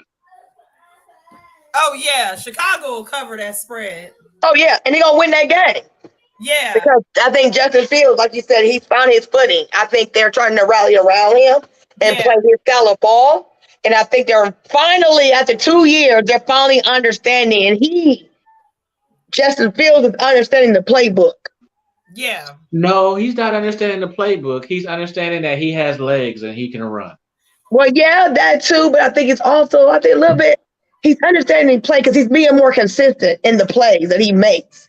Like when he looks downfield, he's just not throwing the ball at anybody. I think he's taking that second look before he throws. And he's But I think also the coach is coming to realize some things too, because I do feel at the beginning of the year he was trying to just make him a pocket passer, and we all know from his days at Ohio State, he is best when he can move out of the pocket and when he is right. run. So, yes, he has those moments where if the line is doing its job, he can stay in the pocket, survey the field, and make a good play from the pocket. But he is at his best when he is on the run. Yeah, like you want the OSU. And I think they've come together in a cohesiveness when it comes to how he plays and give him a little leverage for him to play. All right, next up, Bookie Troy. Las Vegas Raiders at the Russell Wilson Broncos. The Broncos is a shiggity show right now. I don't know what's going on over there. It's a shit stuff. It's a shit show. Yeah. So Like I ain't never seen a team like fold under. I got Denver if anybody want the Raiders. I'm going to pick Russell. Denver just because they're at home. Spread is 2.5. Oh my God. That game is gonna be like drying paint. And it's a 4:00 game. Okay, we can revisit this right now, but we already talked about it. The next game is Dallas at Minnesota. Cowboys. So let me make sure that we all straight and right and good and who. Tanya, you got action on this game? Heck yeah. And so it's JK. Somebody named JK has action on this game. Correct. Correct. Baby. So Lois, I'm leaving it up to you to add JK's to the group text. Okay. So we can, make sure that we keep, points on what's going on and stuff like that. Since she feels she's obviously a Cowboys fan, which is I love them. Cowboys. I love the Cowboys fans. I love y'all. It's gonna be a good game. We're gonna win by 7. We're gonna go in there and Dak's gonna be consistent. He's gonna play in his brand. We're gonna play his ball, and we're gonna win that game. Y'all really disrespected Minnesota. Y'all really disrespected them dudes. They ain't getting no respect across. They only lost 1 game this year. 1 game. Yeah. Y'all really disrespected Minnesota, and everybody has disrespected Minnesota. And guess what? They know they getting disrespected. So they're gonna be up for that game, especially with the boys. Oh yeah, I'm waiting for this game. I'm looking forward to this game. This game is at 4:00. Yeah, it's a prime time. 4:25. 4:25. 4:25. Cincinnati Bungles at the Steelers. Now this is gonna be another game like drying paint, but I feel the Steelers are gonna beat the Bengals. Pittsburgh won the first game in Cincinnati. They're gonna win the second one. The Bengals are nowhere ready to play the Steelers. I got the Bengals. You know the Bengals are second in their division, right? Yeah, but they already lost. They not worked out the kinks that had them losing the first game. But hold on. This is the crazy thing. Because Cleveland is what, 3-6? Yeah. Cleveland actually had 3 more wins than what they do. They would be in second place because the Bengals haven't even won a divisional game yet. That's what I'm saying. Nope, they haven't, which is why I'm taking action. Who got it? I got it. Word. I got the Bengals. I got the Bengals beating Pittsburgh. I got the Bengals covering the spread in Pittsburgh. They might cover the spread, but they're going to lose. They're going to lose by a field goal. So them 3 that chase, they're not going to play consistent because Joe Burrow ain't found who he is this year. Coming off of this Super Bowl win, he has not played who he is. Well, his top target is hurt. His top wide receiver is hurt. So, and we get that, but you got to play. When you if you look back in previous years of NFL teams going to the Super Bowl and not winning, and that next year they suck. The next year I don't know. It's just something about it. They don't have the rhythm. Joe Burrow seems off rhythm. He does it because really in the NFL game, what is the main quarter? Third quarter, what's really for me, when I look at third quarter, that is the make or break. Yeah. When you get to fourth quarter, you're like sealing the deal. And the Bengals don't get no points. If you look at their last couple games, they have had no points, if not field goals in the third quarter. So the Steelers are going to take that game in the steal because it's going to come down to a field goal. So I got that action, Steelers. And it'll make me very well so I can rub it in RKL's face. I got Bengals. Yeah, Cyberdog just texted the group chat. He's taking the Bengals. Okay. Y'all ready? I'm ready. Let's get it. Kansas City at the Chargers. +5 for the Chargers. That's Chiefs. That's Chiefs. Yeah. Mahomes is playing lights out. He didn't found his rhythm. And I love Andy Reid. There's just something about that old man. That's just something about that old pawpaw that just brings me joy. You know, he didn't get no respect in Philly. And he found a home and he just working the heck out of it. I love Andy Reid. I'm gonna have to go with Kansas City. I love kids. I love the Chiefs. I love Andy Reid, how he rallies around his players and he let them just play in their own depth. It ain't gonna be no walk in the park. With No, the Chargers no, it's not, because the Chargers, no matter. That's one thing I like about the Chargers. No matter if they 5 up or 5 down, they're gonna play. They're gonna play consistently and they're gonna play to win. And if you don't play to win and slip, you're gonna lose that game. Yeah. Because the Chargers, they win off of turnovers, picks. Like, I don't know who that dude. I don't know who he is, but because I don't watch him closely. But the Chargers always win off of a couple picks. So that's the Sunday night. That's the Sunday night game. The Monday night game is San Francisco at Arizona. San Francisco. So why? Spread is +8. Is For it Arizona. I'm just asking, baby. Okay. I go with the Chargers. I'm going with the Cardinals. You want Kansas City? You going with the Cardinals to beat San Francisco? Yeah. What? Oh. Garoppolo gonna be. I'm telling y'all, he going to fold under pressure. Garoppolo don't never play great on a Sunday night. On a Monday night, he never plays well. It's too much time off between Sunday, from the previous Sunday to that Monday. He don't play well. He don't read. And then the Cardinals, they play a different style of game. He's going to have to play fast. He's going to have to let the ball go faster because the defense is going to come after him. And the defense and the Cardinals, I don't know none of the players, but I've just seen them. He's not going to be able to control the tempo of that game. Arizona is in turmoil right now, man. They are. Yeah, I know they are, but Garoppolo, think about Garoppolo. He don't play consistently. He don't manage the clock. He don't manage 4 quarters. I would agree with you with that, Tanya, for sure. Which is he why don't manage the clock. Like that dude I won't touch this game. I know, but that dude he be down like it be 10 seconds and he's still holding the ball. Like, he don't know the clock. He don't know how to let the guard be like, he don't know when to take a stack or not. And then when he gets under pressure, he throws balls that are picked. So the Cardinals can manage the clock, manage the secondary. They will win that game by 7. Okay. So I need to make a little adjustment for these next 3 games. All right.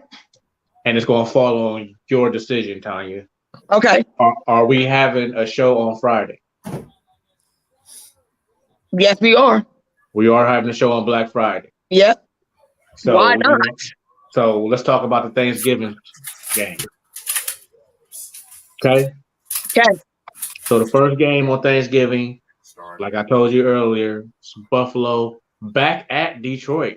They're going to get a nice little run at the field with Cleveland this weekend. Then they coming right back for Thanksgiving Day. I know. That's going to be a good game. Buffalo at Detroit, +10. Woo! For Detroit. +10? I got Buffalo, even though they got a lot of players hurt. Anybody got Detroit? I got on Detroit. Thanksgiving? I got Detroit. We got Thanksgiving action. Gobble, gobble. I got Thanksgiving action. Gobble, gobble. I got Detroit because they playing at home. Okay, all right. Let's write that down. And then you got my boys at 4:30, which is a conference game that we must win. Is the Giants versus them Cowboys. We gotta win. I didn't think he would take action on that Buffalo game because I knew he was going to take action on this game. Listen. But I was going to pick the Cowboys. So the Cowboys at this game, they at home. Yeah. because the Batman gonna come out of that cave. He coming down to the ground on this game. If you ain't never seen Jerry Jones throughout the season, but on the Thanksgiving Day, he be on the field. He is literally on the field by fourth quarter. Yeah. And he's going to be on the field this quarter because this is a must win. In order for them to stay in the running and to be in the post play, they have to win this game. Yep. Minnesota, they need to win these next two games in order to fall in the line with the Philadelphia Eagles. They got to win these next two games as a must. There's nothing else. They cannot go into the latter part of this season down 2 games. They cannot. The Giants ain't no scrubs. I ain't saying no scrub, but I'm saying for us to be in post play and be ready to win at least the first game and have some type of leverage, we have to stay in consistently with the Philadelphia Eagles in our division. Right. And that means that we must beat Minnesota and we must win. We must win New York. We gotta win. The spread is 7. Yeah, we're gonna beat this. We're gonna have the spread. It's gonna be 7 with the Giants. It's gonna be 7 because we're at home and it's a midday game. So we'll have a couple time, again. And I know the tradition of Cowboy games. We don't win on Thanksgiving. I don't know what that curse is, but we usually do not win on Thanksgiving Day. But we have to. I'm gonna stay away from this game. I got the Cowboys. Yeah, this is a trap game for me. This is a trap game. But they gotta win. The late game for Thanksgiving is New England Patriots at Minnesota. That's a trap game too. That could go either way. Spread is 3.5 for Minnesota. Now, if Minnesota the following week. So if the Cowboys beat Minnesota, they'll play. Beat Minnesota. The Cowboys gonna beat Minnesota. Then the Minnesota gonna have to play great on that night because they need to stay consistently too in order for them to have a little bit of leverage going into the postseason. So Minnesota has not lost at home this year. They got 2 back-to-back home games. Your boys and New England. And they're gonna lose the Cowboys and New England. It's the first time for everything in a season. And it's first time they're gonna take that L. So you got Minnesota with New England? You got New England over Minnesota? I got New England. Oh, I got Minnesota on Thanksgiving. Let's do it. You're trying to take all my money, but you're not. That's why they play the game. You never know. She said, but you're not. But you're not. My Cowboys is being because they playing ball. And I know, like around this time, Dax know what's at stake. Even though he got money, he know what he need to do. He can no longer, he has to perform at a higher level. And this is going to make him or break him this season. These next 5 games, these next 6 games, it's going to be make or break. But that's it. That's so it. We ready. We ready. So we did the rundown, the NFL games, and so we got the world news and local news. So I was gonna throw this out here. Listen, I know we are all parents. So good, just give it up for my Bookie Troy. That's what I missed. I missed Bookie Troy last week, so that's why I was like, I gotta get on here. I gotta get on here, get this action. This is the part that I love. What did you say, Lois Lane? I said you skipped over me. Oh. Football rundown. Oh, snap. Go before the NFL. All right, let's get it. I'm sorry. You sure did skip over her. I was trying to get to some shenanigan news. I know. Go ahead. Okay. So let's get that rundown, Lois Lane. All righty. So this week, the rankings, top 4 hasn't changed. Okay. It's still, Georgia, Ohio State, Michigan, and TCU. What did y'all think of that TCU win over Texas? Everybody had Texas.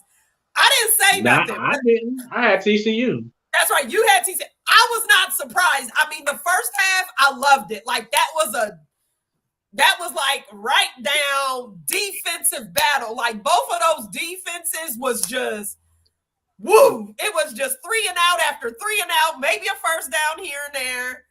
You know, I'm just mad that TCU just do not get the look and they don't get the respect. right. Like, put some respect on my name. Like, every year, TCU plays like a beast and nobody gives them clout. Like, none. Like, today, we were talking about, because Alabama had a couple of ladies that were from teachers that were from Alabama, and we was like, bye-bye, because December 3rd, baby, that's the game of the year in the SEC. And I cannot That's wait. right. And with LSU's win, they have locked up representing that division in the SEC championship game. And Bama can't go. Let's go. Yep. Thank you, Alabama, for beating Ole Miss. Right. So that's the action game. So, yes, go ahead and keep going. Go. It's like, give us the rundown. Okay, so let's see. All right, so the top 10 is Georgia, Ohio State, Michigan, TCU, Tennessee, LSU, USC, Alabama, Clemson, and Utah. Okay, and they got Penn State right there at 11. Here's my question to y'all. If LSU happens to win out the rest of the regular season and they happen to beat Georgia in the championship game, are we going to see our first 2-loss team in the playoff? With the SEC, Tennessee will have to stick up there. Tennessee only got one loss. Yeah, it'll be Tennessee. Tennessee will be back there. Yeah, Tennessee. They're not going to put no two. Are you saying Tennessee wins out with just that one loss in the championship game? No, they're going to be. They're going to not going to the championship game. Oh, okay. If Tennessee wins out, Tennessee will be in. Tennessee is in the same division as Georgia. That's why that game was so vital. So Tennessee will still be in there with Georgia. Oh yeah. That's going to be the two teams, Tennessee and Georgia, because OSU and Michigan going to cancel out. One of us is going to get canceled out. Yeah. And if TCU wins out, TCU is in. So then TCU will finally get in. Yeah. They will finally get in. This is the year that they will finally get in as number 4. So your final 4 will be Georgia, Tennessee, TCU, Ohio State, or Michigan, whoever wins that game. Because Ohio State and Michigan right now are in collision for the next 2 weeks, and we're going to win out this week's game.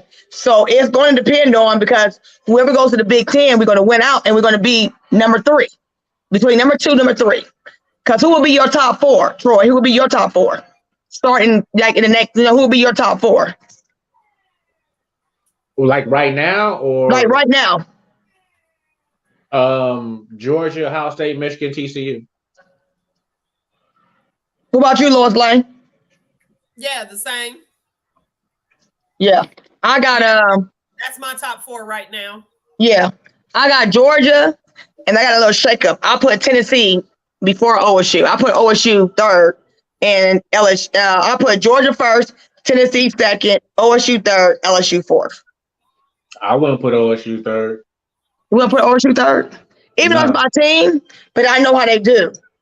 I like the way they're 3rd and 4th, because what's going to happen, it'll be, if we put 2, so if you put 2, it'll be like Georgia and Tennessee.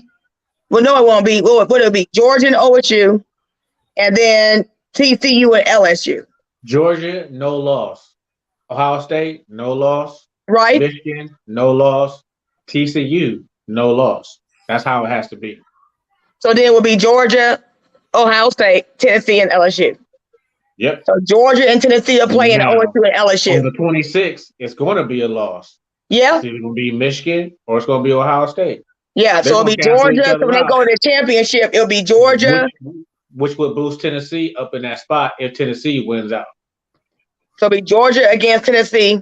I think it's the Sugar Bowl, and then OSU against LSU. And OSU. And if TSU, no, it'll be OSU against TCU or somebody. Oh, TCU, I mean TCU. If TCU loses, then who's the top 4? I don't think. I feel there will be more chaos if they lose. If they went out, like Troy said, like y'all said, you have to put them in there. But if they lose, because you got 2 SEC teams sitting right there at 5 and 6. If TCU loses, USC will take their place. That's a shake 'em up. That is a guarantee. So you're saying, okay, if TCU loses, but USC wins out, you're saying USC is going to jump. USC will win out. But if TCU wins out, TSU, they got to put TCU there. But if TCU loses, they're going to boost them over USC because USC has the, they're going to have the following. USC is going to be there. Now, So USC didn't lose to a bum team. They lost to Utah. So, but right now, here's my scenario for a possible, I know it's a long shot, but a possible SEC Big Ten playoff. TCU loses. LSU would lose in the championship game, so that would give them 3 losses. So that would definitely they're out. Yeah, that's what I'm saying. So if TCU loses and LSU loses, that depends on who TCU loses to. Right, because right now TCU they play Baylor, which is 6-4, so that's an automatically win. That's a 12:00 game, and the spread is -2. I mean, and then let me see, USC, Alabama, they play, they're number 8, so they really got them still sitting there. Like, because everybody keeps saying they're going to put them there. I said, you can't put no 2-loss team in the college football championship. You just cannot. Not unless your name is Alabama. Right. And then unless you Alabama, and I just cannot see them. They cannot do that. It's not fair. But this year, if no matter how they try to justify it, I am telling you, there will be some towns. There would be some towns that would be ready to burn their cities down, because I could see a legitimate argument for Alabama if they play in the championship game. Let Georgia lose. Let Georgia lose and let Tennessee lose again. You gonna take a 2-loss Tennessee team over a 2-loss Alabama team? You gonna take Alabama. If Tennessee loses again and Georgia loses, Alabama's in there. Yeah, because Michigan, they're 10-0. They play Illinois. That's a 12:00 game. That ain't no dog walk because they got Michigan with 70.5. But Illinois plays great. So you have them, and then we play Maryland. We play Maryland. That's a cakewalk for. I mean, I ain't gonna say it's a cakewalk. No, it's not no cakewalk. No, it's not, because we didn't play good last week. What's the spread in that game, Lois? What'd you say? What's the spread in that Ohio State Maryland game? I'm pulling it up right now. Is that a 12:00 game? 3:30. Okay. 27. Ooh, Jesus. 27 for OSU. 27 for OSU. They have faith in us, don't they? Okay. We struggled last week. Because again, I ain't gonna lie. I wasn't sure we was going to cover the spread last week, but they pulled it out. Because OSU is a second half team, but we can't play like that. I said, "Oh my God!" They was right there too. Right, Troy. I'm like, and they play at 3:30 tomorrow. Here, you can take so when I land, that's a great thing. Yeah, OSU number 2. What about? I'm looking at Georgia and Kentucky, and they got Georgia at 20. Spread is 22.5 spread. Yeah, is Georgia, okay, so that must mean that they're at Kentucky. Is that true? Yes, they're at Kentucky. Yes, they're at Kentucky. Okay. That's not going to be a walk in the park for Georgia, but Georgia's going to win that game. Sure is not, because they at home.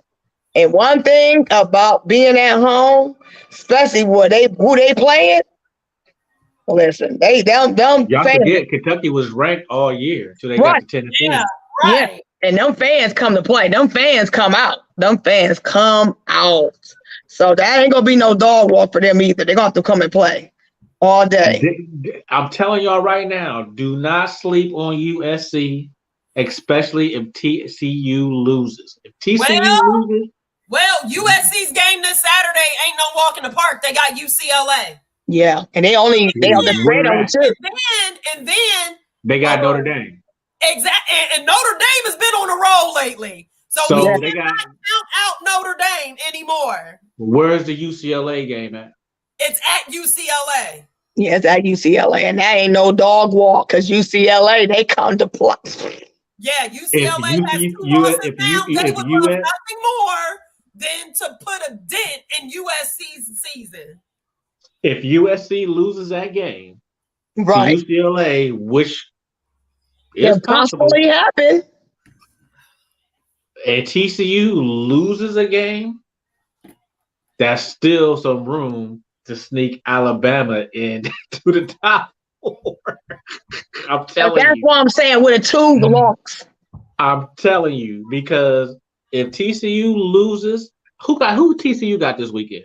I haven't looked. Who TCU got? TCU plays Baylor. At Baylor? Hold on. Yeah, at Baylor.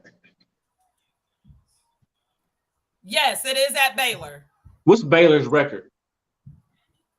Baylor's record, they're 6-4, 4-3 in their conference. TCU could lose that game. At Baylor, they could lose that game. Chances are they won't, but if they do, hypothetically speaking, and USC drops that UCLA game, oh man, Alabama's gonna stick in there. Yeah. And it depends on, but that depends on if especially if Georgia takes an L. If Georgia takes an L against Kentucky, now They're gonna try to squeeze him right back in there. Talking about that's your shakeup right there. Your shakeup is Georgia losing, and TCU losing, and USC losing. Right. That will shake the game up. Right. And guess who's gonna be out on the outside smiling? Mommy, Alabama. What'd you say? Mommy, I want to say hello. Yes. Alabama would be on the outside smiling. Mommy, hello. Say hi. Hi. All right, now go get finished cleaning your room. Bam. No, not until you finish cleaning your room.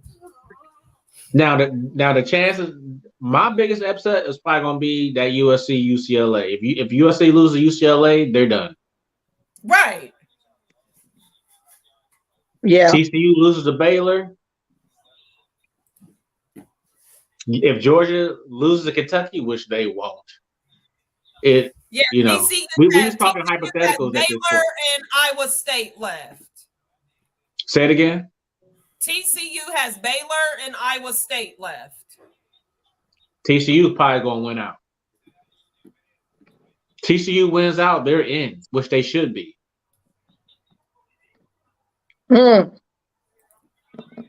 Georgia loses to Kentucky. That's a problem. That's gonna be an upset of the year. That would, which they probably won't. Georgia, man, them dudes is for real. Right.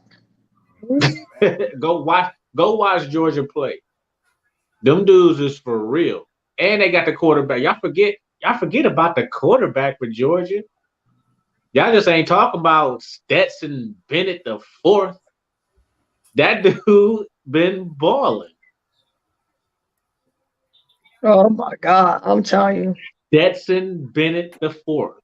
Remember, he won a championship last year. They got the pedigree, they got the experience, and they got the squad. So before we go to the shenanigans, what was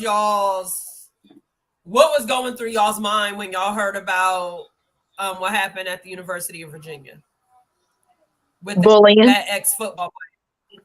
Bullying. Tanya hit it on the nail because the guy said these guys is always messing with me. Yeah, bullying. They was on the bus messing with him, and he sacked. Yeah.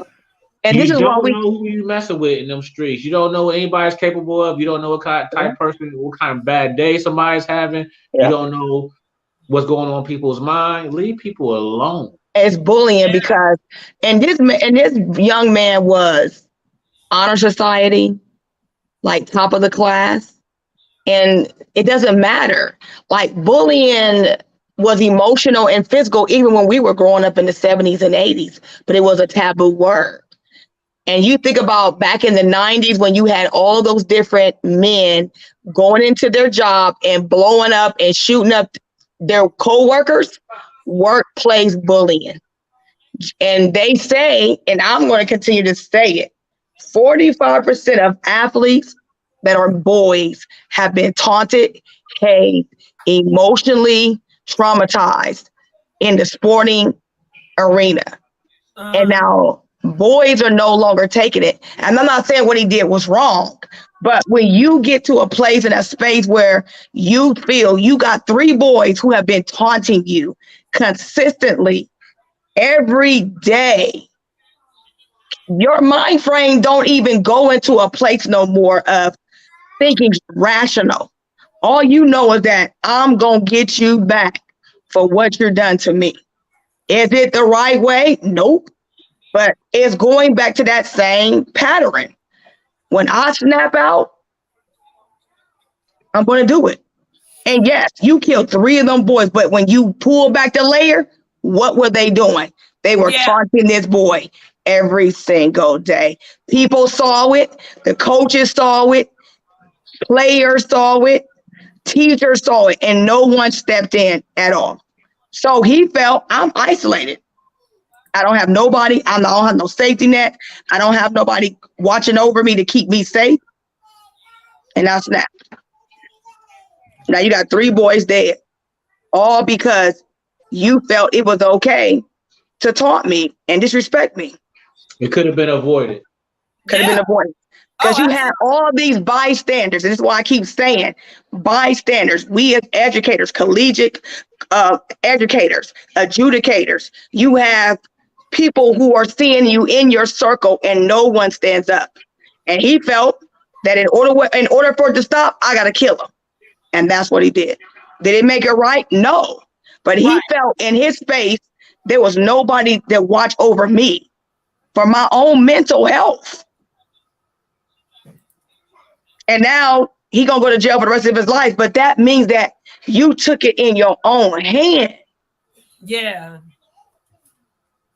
Can you imagine? That's why I say when you are the bullier, the bully, the person that is the victim, you're being victimized every day over and over and over and over again.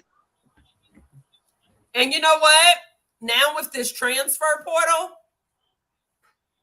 you know, we assume when players choose to transfer, it's because they're not getting enough playing time or whatever. We have no idea the reason for this transfer. I mean, remember Justin Fields? Well, yeah, he wasn't getting playing time, but also like, I remember when he transferred to Ohio State, you know, you got to sit out a year, and he appealed that because of what was going on at Georgia. Right. You know, so. And it's worse. I won't say it's worse. It's more prevalent in men, boys to men, because we don't have them, because we don't speak up. Well, and then you got to think about it. Like you said, you know, back when we were growing up and even our parents, it was taboo. Look at how society tells males they're supposed to do. If you feel you don't show it, that's a sign of weakness. You can't cry. You can't express your emotions. You're just supposed to take it and keep moving. You know, like they're supposed to be these robots. And in today's society, more than ever, it cannot be that way. Like these men are breaking down or exploding, I feel, at faster and higher rates because they feel like they have nobody to go and talk to, or they feel nobody will listen or take them seriously because they are a male. So they're supposed to just be able to handle it. Yeah. So what do you think, Troy? You don't know what anybody, again, I can't, this is what I go by, and this is why I leave people alone. You don't know what the next man is going through, or woman. Exactly. Can't just say man or woman. You don't know what they're going through. You don't know what's going on in their life. You don't know what's going on in their past that could be coming to the surface. And when they're ready to ignite it, leave people alone. Yeah. Let them be. I never was the type of person who would talk about somebody or try to bully somebody when I was in school. And I was on a basketball team at Eastmore, so we had carte blanche to do a lot of stuff. But I didn't, because it was just wrong. Because you don't know, that boy could come to school with a gun the next day and kill all of us. You never know. You just don't know what somebody's going through.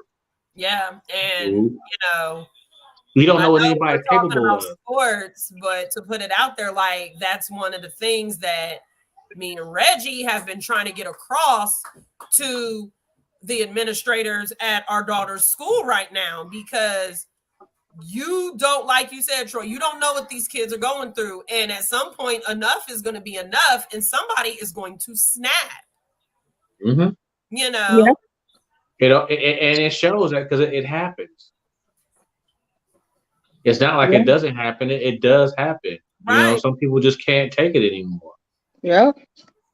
He felt, that's what everybody asked me, like, how do you feel? I was like, listen, bullying is not the unorthodox way. They probably was taunting him through social media, taunting him in probably, in passing. And again, it could have been prevented. Troy is right. Bullying can be prevented if you leave people alone. But also bystanders who are seeing it, because there were bystanders, from the educators to people who knew them personally and didn't say anything until he popped off. And now you have 3 men dead. But they were taunting this man profusely every single day. And now they still don't deserve the right to be dead. No, and they don't deserve the right to be dead. But still, I'm sure that they had signs that they were probably messing with this guy or bullying this guy, and nobody did anything about it. Nobody said, "Hey, man, y'all shouldn't just leave this boy alone. He don't bother nobody. Like that ain't how he built. He ain't built like that. Why y'all keep penetrating him like that? Why y'all keep taunting him like that?" Yeah, and everybody keeps saying, "Well, he was weak. He was weak. He was weak." Like, you don't understand the pressure that it ensues when somebody is taunting you every day. So he took his frustrations out on those 3 players, and he said, "I'm gonna get you." But what if he would have took it out on the whole bus? Yeah, the 3 which could have happened, and everybody on the bus. He didn't do that, but he could have. It could have, because they all knew it. They all knew it was happening, because now all the stories are coming out that they knew. Right. And that's what the first thing I said when they came out. I was like, this is bullying. This is some type of taunting or hazing that was happening. And then when I started reading more into it, I was like, yep. And the initial shock was like, oh my God, this guy shot 3 boys. But I was like, yeah, especially when I hear boys or young men, I'm like, there was some type of taunting or hazing going on. And then as the story started to come out, I was like, yep, there it is. There it is. So he's not going to just come on that bus and kill those 3 dudes for nothing. Yeah. Right. This has been going on that was going on for a long time. Yeah, they said it was going on for a while. And that's what I'm saying. For a long time, and nobody did anything about it. Because in your mindset, just like when we were bullied, like you was like, when will it stop? Like, what I'm saying, when we was having the bullying, it only happened at school. It was isolated. But now you have social media, you have close proximity, there's no level, there's no wall like it was when we were growing up. There's no wall. Now it is like consistently every single day. Can you imagine? Because they were saying they said it was like video. They said there was like just other things that were happening that he just snapped. And I'm like, yeah, because everybody don't have the strength. Like, why should I have to continue to keep taking this when I've asked you to stop? Right. And you don't. Like Troy said, leave me alone. That's it. Be respectful to my choice. I might not be who you are, but be respectful. But, and no matter what, 3 young men, African-American, died from another African-American man that his life will now forever be altered. He's going to go to jail, even though it's bullying. He's going to go to jail, and that's another thing I say about, if you think about the prison pipeline, a lot of prisoners are in jail because of bullying. They took matters in their own hands and they're in jail. And when you start pulling back the layers, they were bullied, they were taunted, there was other health and educational deficits that were happening, and no one was there to keep them safe. Right. So they felt, I got to do this to keep my own self safe. Even though that means that my life might be altered for the rest of my life, I felt at that moment, I had to do what I had to do. And that's the sad part. So now you have 4 young African-American men, all under the age of 25, 26, that have now lives have been altered for the rest. Their families' lives have been altered for the rest of their life. Yeah. Can't Could get have that been back. avoided. Could have It could have been avoided if somebody would have stepped in, and even before he got to shoot it, that knew you were at that place. You ain't gonna tell me he didn't talk about it. He didn't say anything. That I'm gonna get him. That's where somebody should have This stepped boy in. probably wasn't popular on campus. Right. The football players were popular. People Yep. gonna let them get away with whatever they want to get away with. This should be. This is terrible for me to say, so don't judge me. This is probably a good thing. I don't want to say You're good right. You're right. This is To bring it to the forefront. Yep. Yeah, you know what I'm trying to say. I'm trying to say this is probably something that probably should have happened to help bring awareness to people who are in that situation. Yeah. Mental health is real. Bullying is real. Yeah. And this is why you have workplace bully. You all have been around a workplace bully. If you were an athlete, you have been around an athlete who was a bully in your camp, in your confinement. And you kept it because that was, okay, we're going to keep it between the team. But you have been where I didn't want to go into the locker room because of this bully or bulliers.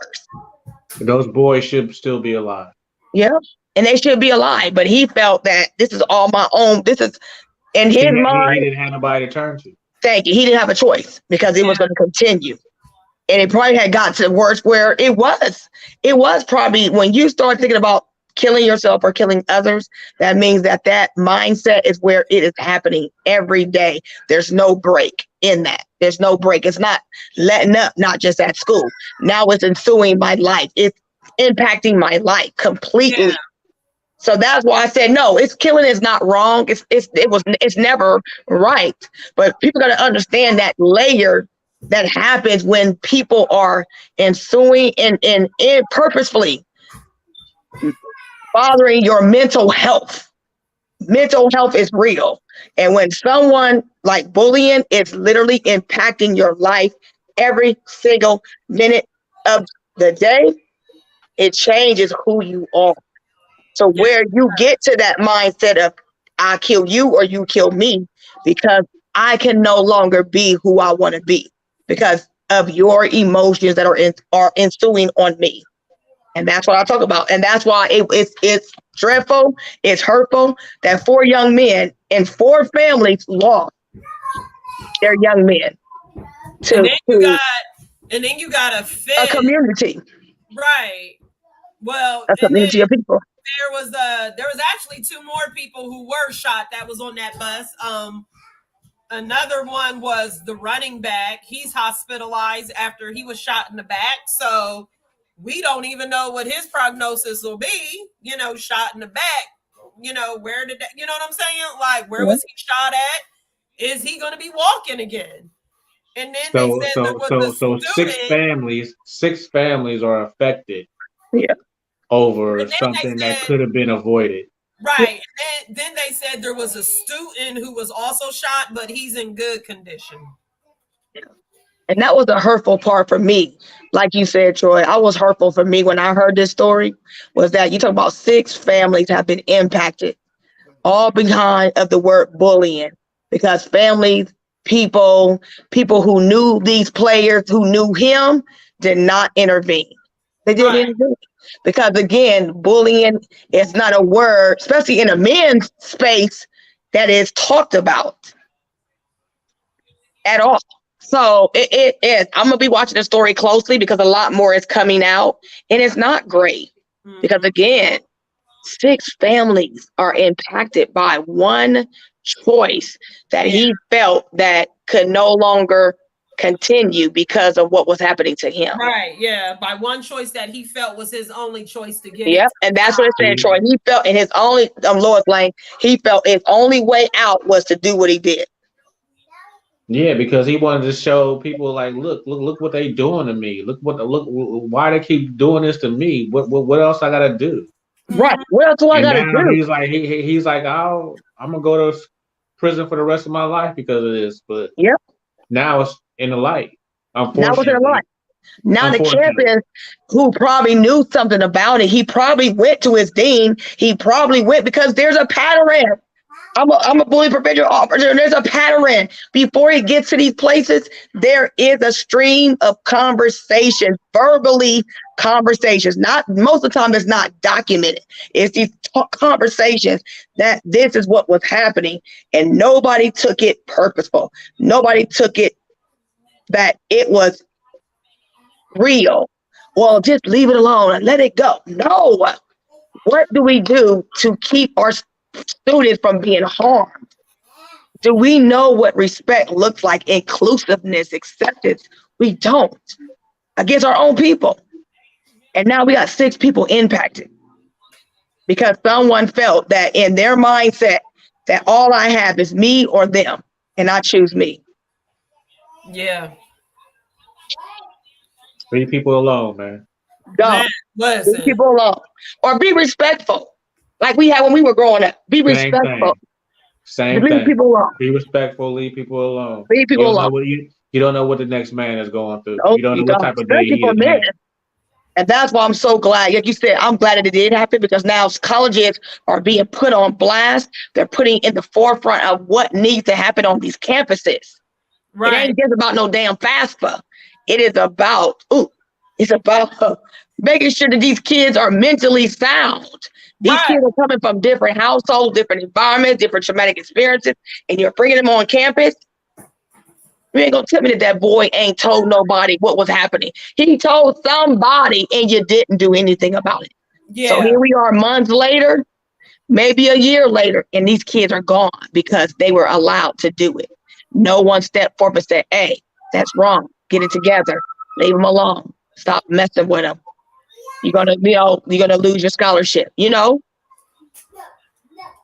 And now you got tragedy that happened on a campus in the middle of a day after a game. What? All of it. Well, to end this out, we got some shenanigan news. Listen, I had to go look this up since R. Kelly went on here. There has been a flock of sheep. First of all, the first shenanigans news has been People Daily has reported there's a flock of sheep and went to something else. Listen, you started with sheep and a flock of sheep and left that, and you gonna save that for later? Okay. Listen, People's Daily News have tweeted that the China state-run news site, which is People's Daily, has tweeted that security footage has picked up this bizarre phenomenon after 10 days that a flock of sheep have been walking in a circle for 12 days and nobody knows. Like it is a complete circle. Like hundreds of sheep are just walking around this circle in the China's Inner Mongolia. They said the sheep are healthy, but they don't know why. They've been walking around. They're on this farm. They seem unfazed, but they said it started with a few sheep and then a whole flock joined in. So it's 34 sheep pens, but only 13 took up the strange behavior. And from the video, I'm gonna show you the video. They just been walking around the circle, but don't nobody know why. I need you to post that video so I can see that for sure. I'm gonna post that video because I was like, this is absolutely crazy. The next one, man wins $50,000 Powerball prize 6 years ago, 6 years after $100,000 scratch-off jackpot. So November the 18th, a Maryland man won $50,000 Powerball just 6 years after collecting $100,000 jackpot from a scratch-off lottery ticket. So 48 years old. He won twice? twice. 48 years old. He brought some scratch off and a few Powerball tickets on November the 7th from a 7-Eleven. So he checked the ticket at a gas station. Then he goes to the cashier, said that he won the Powerball, earning him $50,000. And not even 6 years ago, he won $100,000 back in 2016 from a scratch off. Wow. What city is this in? So I can In go Maryland. and get some tickets. Right. Let me go get some tickets. Like I said, what? That's So a lucky my next dude right one, there. as you know, it's Thanksgiving. Everybody's flying around. So what has happened just 5 hours ago? A pilot saved the passengers using his smartphone. Say it again. So Huh? So they said a passenger was flying out to Long Beach Airport in Los Angeles, and he recently forgot his phone. Unfortunately, they did not forget at home. They didn't forget it at home. Instead, the unlucky passenger left it at the gate before boarding. Thankfully, as a good Samaritan was getting ready to notify Southwest Airlines, they were able to track the airline and get his phone back through the pilot. So they gave the phone to the pilot, and before the They man were got off phone to the plane, pilot they- through the cockpit window before they were getting ready to take off. You will see, Daddy. you know, Him the giving people them- that giving them work on the airline retrieve the phone and bring it to them, and they jump high enough to drop the phone into the window. Well, that's good because you know you're on your phone. It's your whole life these days. So Yeah. Yeah, it's your whole lot. I was like, I'm sure that person was very appreciative. oh, I know I would, because like you said, that is your whole entire life is in that phone. So what has been up? So that was the question that came up after this was on Twitter. Where is the strangest place you have left your phone at? Oh, the bathroom. In a public bathroom. That's easy. What about you, Lois Lane? I don't think I've ever left my phone anywhere in public, though. I haven't. The bathroom. I just left my brand new brim in the airport, salty, and I can't even go back and get it. Can't even Did go you back and find get it. it? I know where I left it at, right there on top where I was getting my boarding ticket. Left my phone. I picked up my phone and left my brim, salty. But the This is in lowest, the Atlanta airport? yeah, the Atlanta air. No, I was in the Columbus airport. So hopefully when I get back, I'll be able to go and see if I can retrieve it. But Somebody salty like a right now rocking your brim. man. Somebody's rocking my brand new gray brim. But right now, one of the craziest places I have left my phone was when I first got a cell phone. I left my phone on the #1 bus when I first had my cell phone, and that was first phone. You know, when cell phones first came out, I left my phone on the bus. Man, listen, can you imagine trying to go find your bus on the #1 going downtown? No, I never got it back, but I know they was using it. Think so. I know they was using it.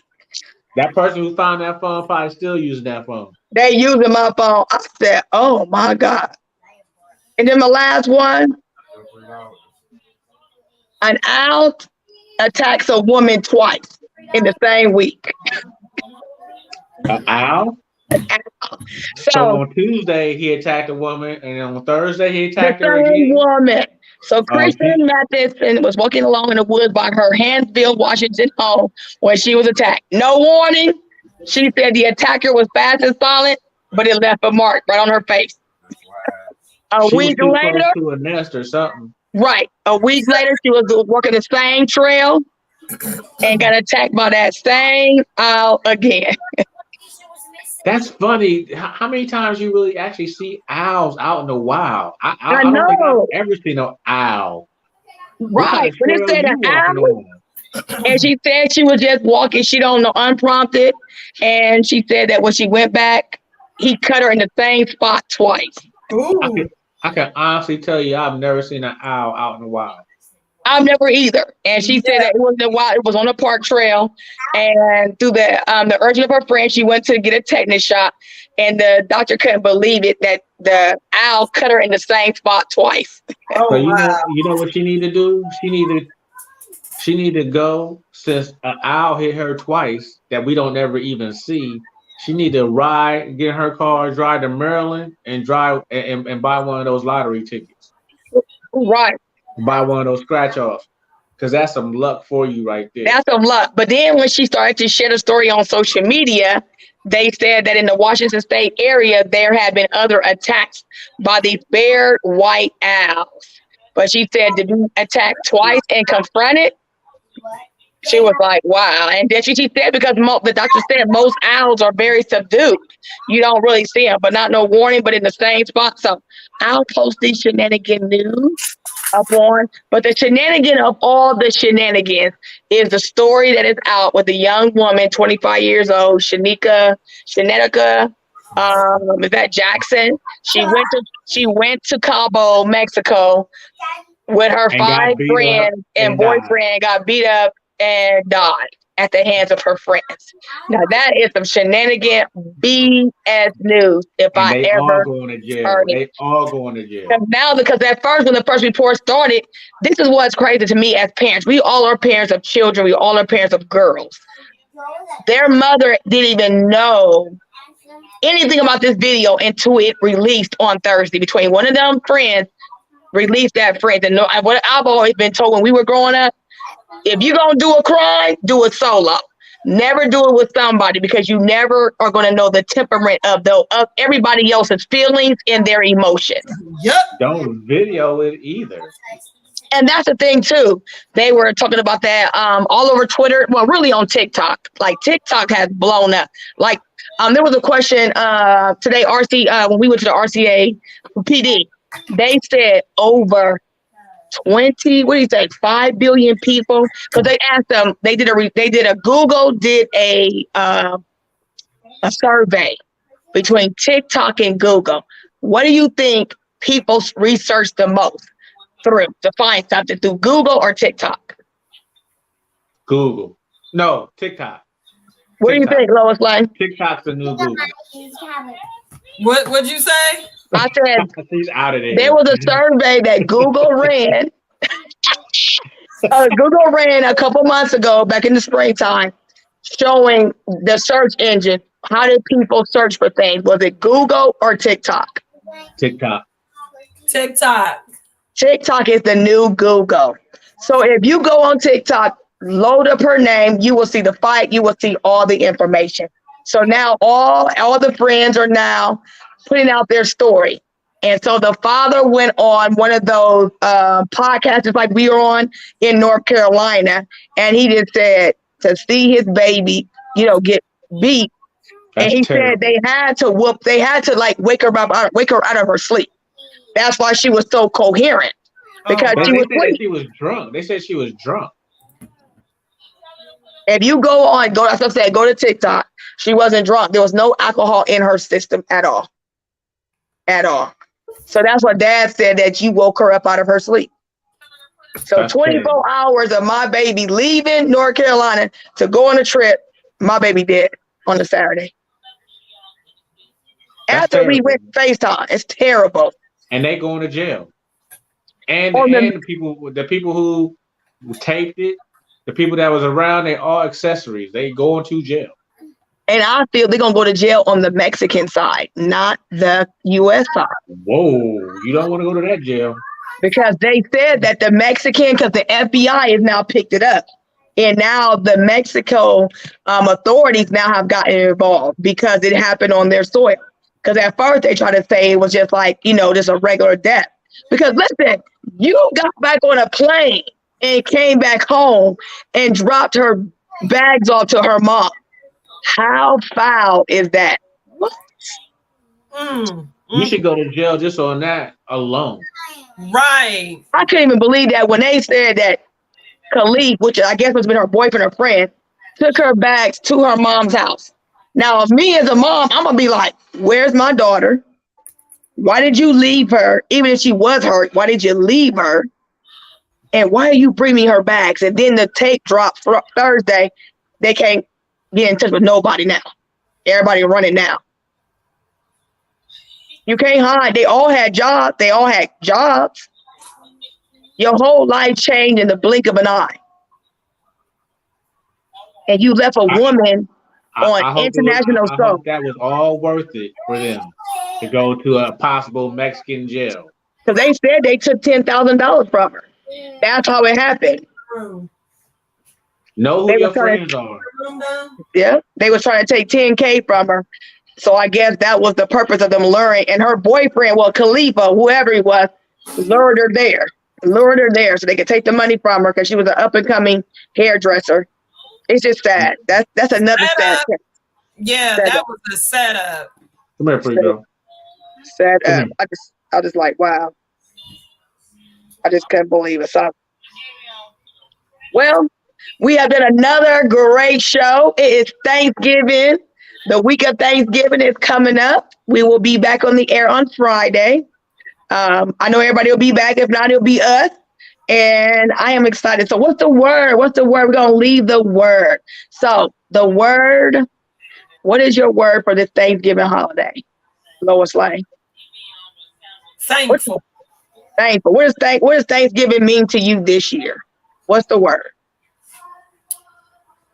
Thanksgiving to me, honestly, I'm just thankful, to see another year. And, with everything that we've had going on over here with the girls and at the school, I'm thankful that they're all still in good spirits and moving forward. You know what I'm saying? There hasn't been any drastic actions against them or from them, whether it's towards themselves or towards others, because they have such a solid foundation and a support system, and me and their dad and, the rest of our family and stuff, Okay. And I'm thankful for you and your guidance. Yes. What about you, Troy? What you thankful for? What's the word? What you thankful for this Thanksgiving? Healthy enough to make it to another year. Thankful for all my friends and family. Thankful for me to be able to take care of my family the way I take care of my family. I'm just blessed right now, man. So I'm just going to keep that blessing on to 2023. No. Go ahead, Tanya. Oh, no. For me, thankful is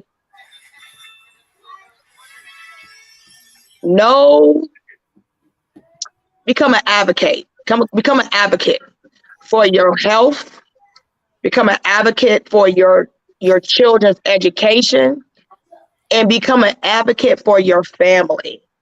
There is so much happening in the medical field. We've had 2 family members pass away in a matter of weeks. And a lot of it was because of advocacy. We just didn't know the questions to ask. And I'm just going to say, I'm thankful that I've learned, because I'm a survivor myself, but I've learned that advocacy.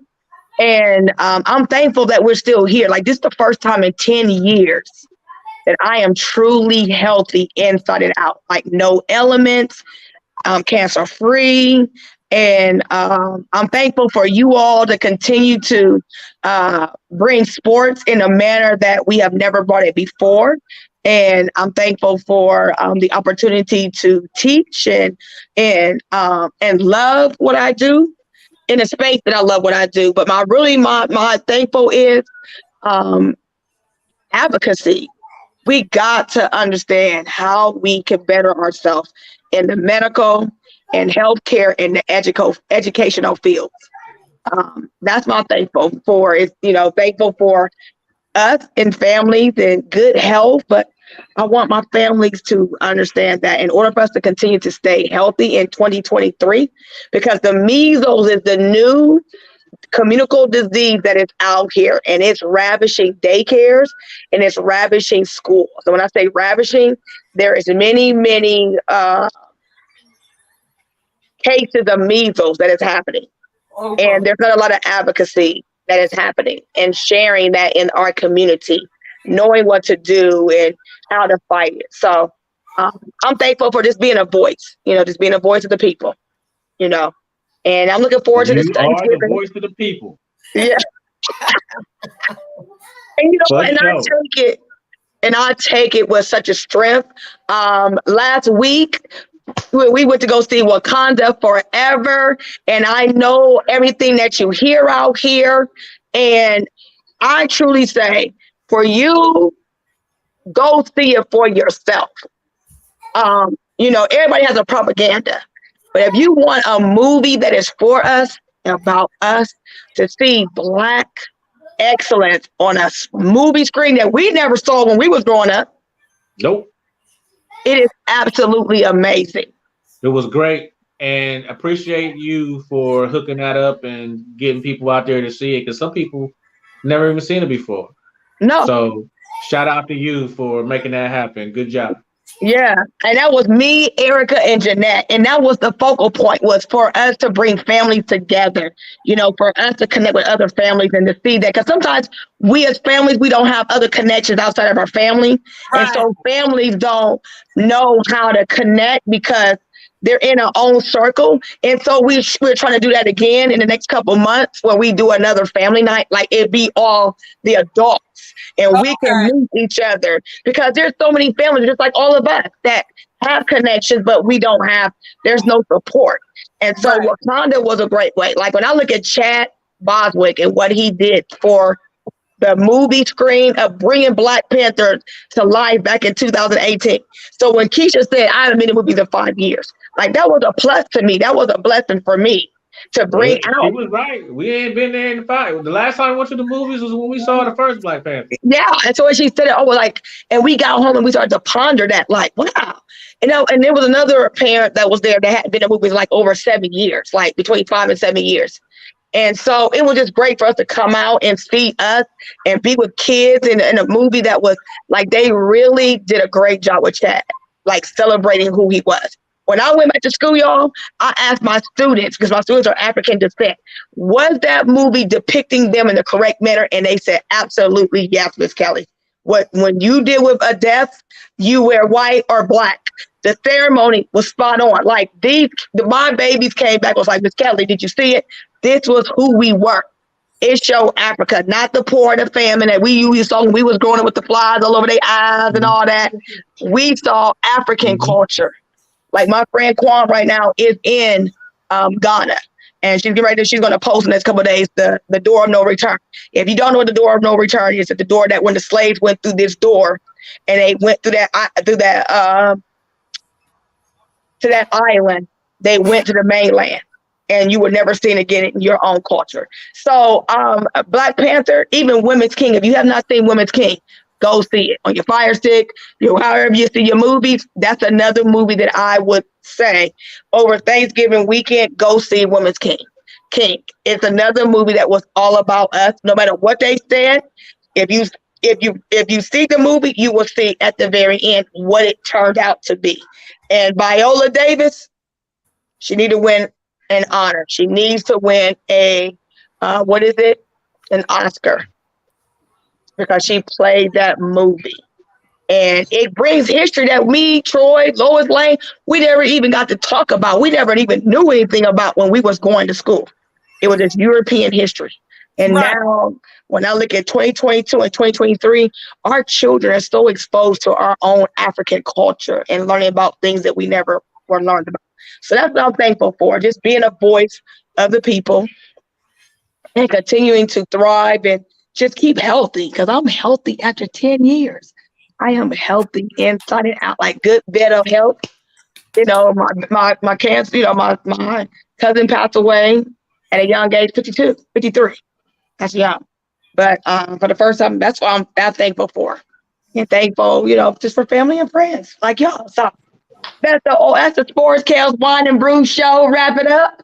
It's always a pleasure to be on the show and to continue to just do what we love from a fan's perspective and kick it. So we had some great comments coming in from Al and Xanders and Bez, and hit the replay button. Like Troy said, smash that subscribe button. We are 28 subscribers away from 100. What'd you say?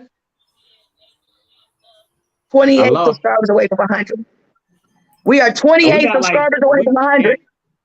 And we got like 60 shows. With 60 shows. So come on, get us to by December 31st. That is our challenge to you. Get us there. Hit the subscribe button. Lois Lane, tell comedian Tennessee.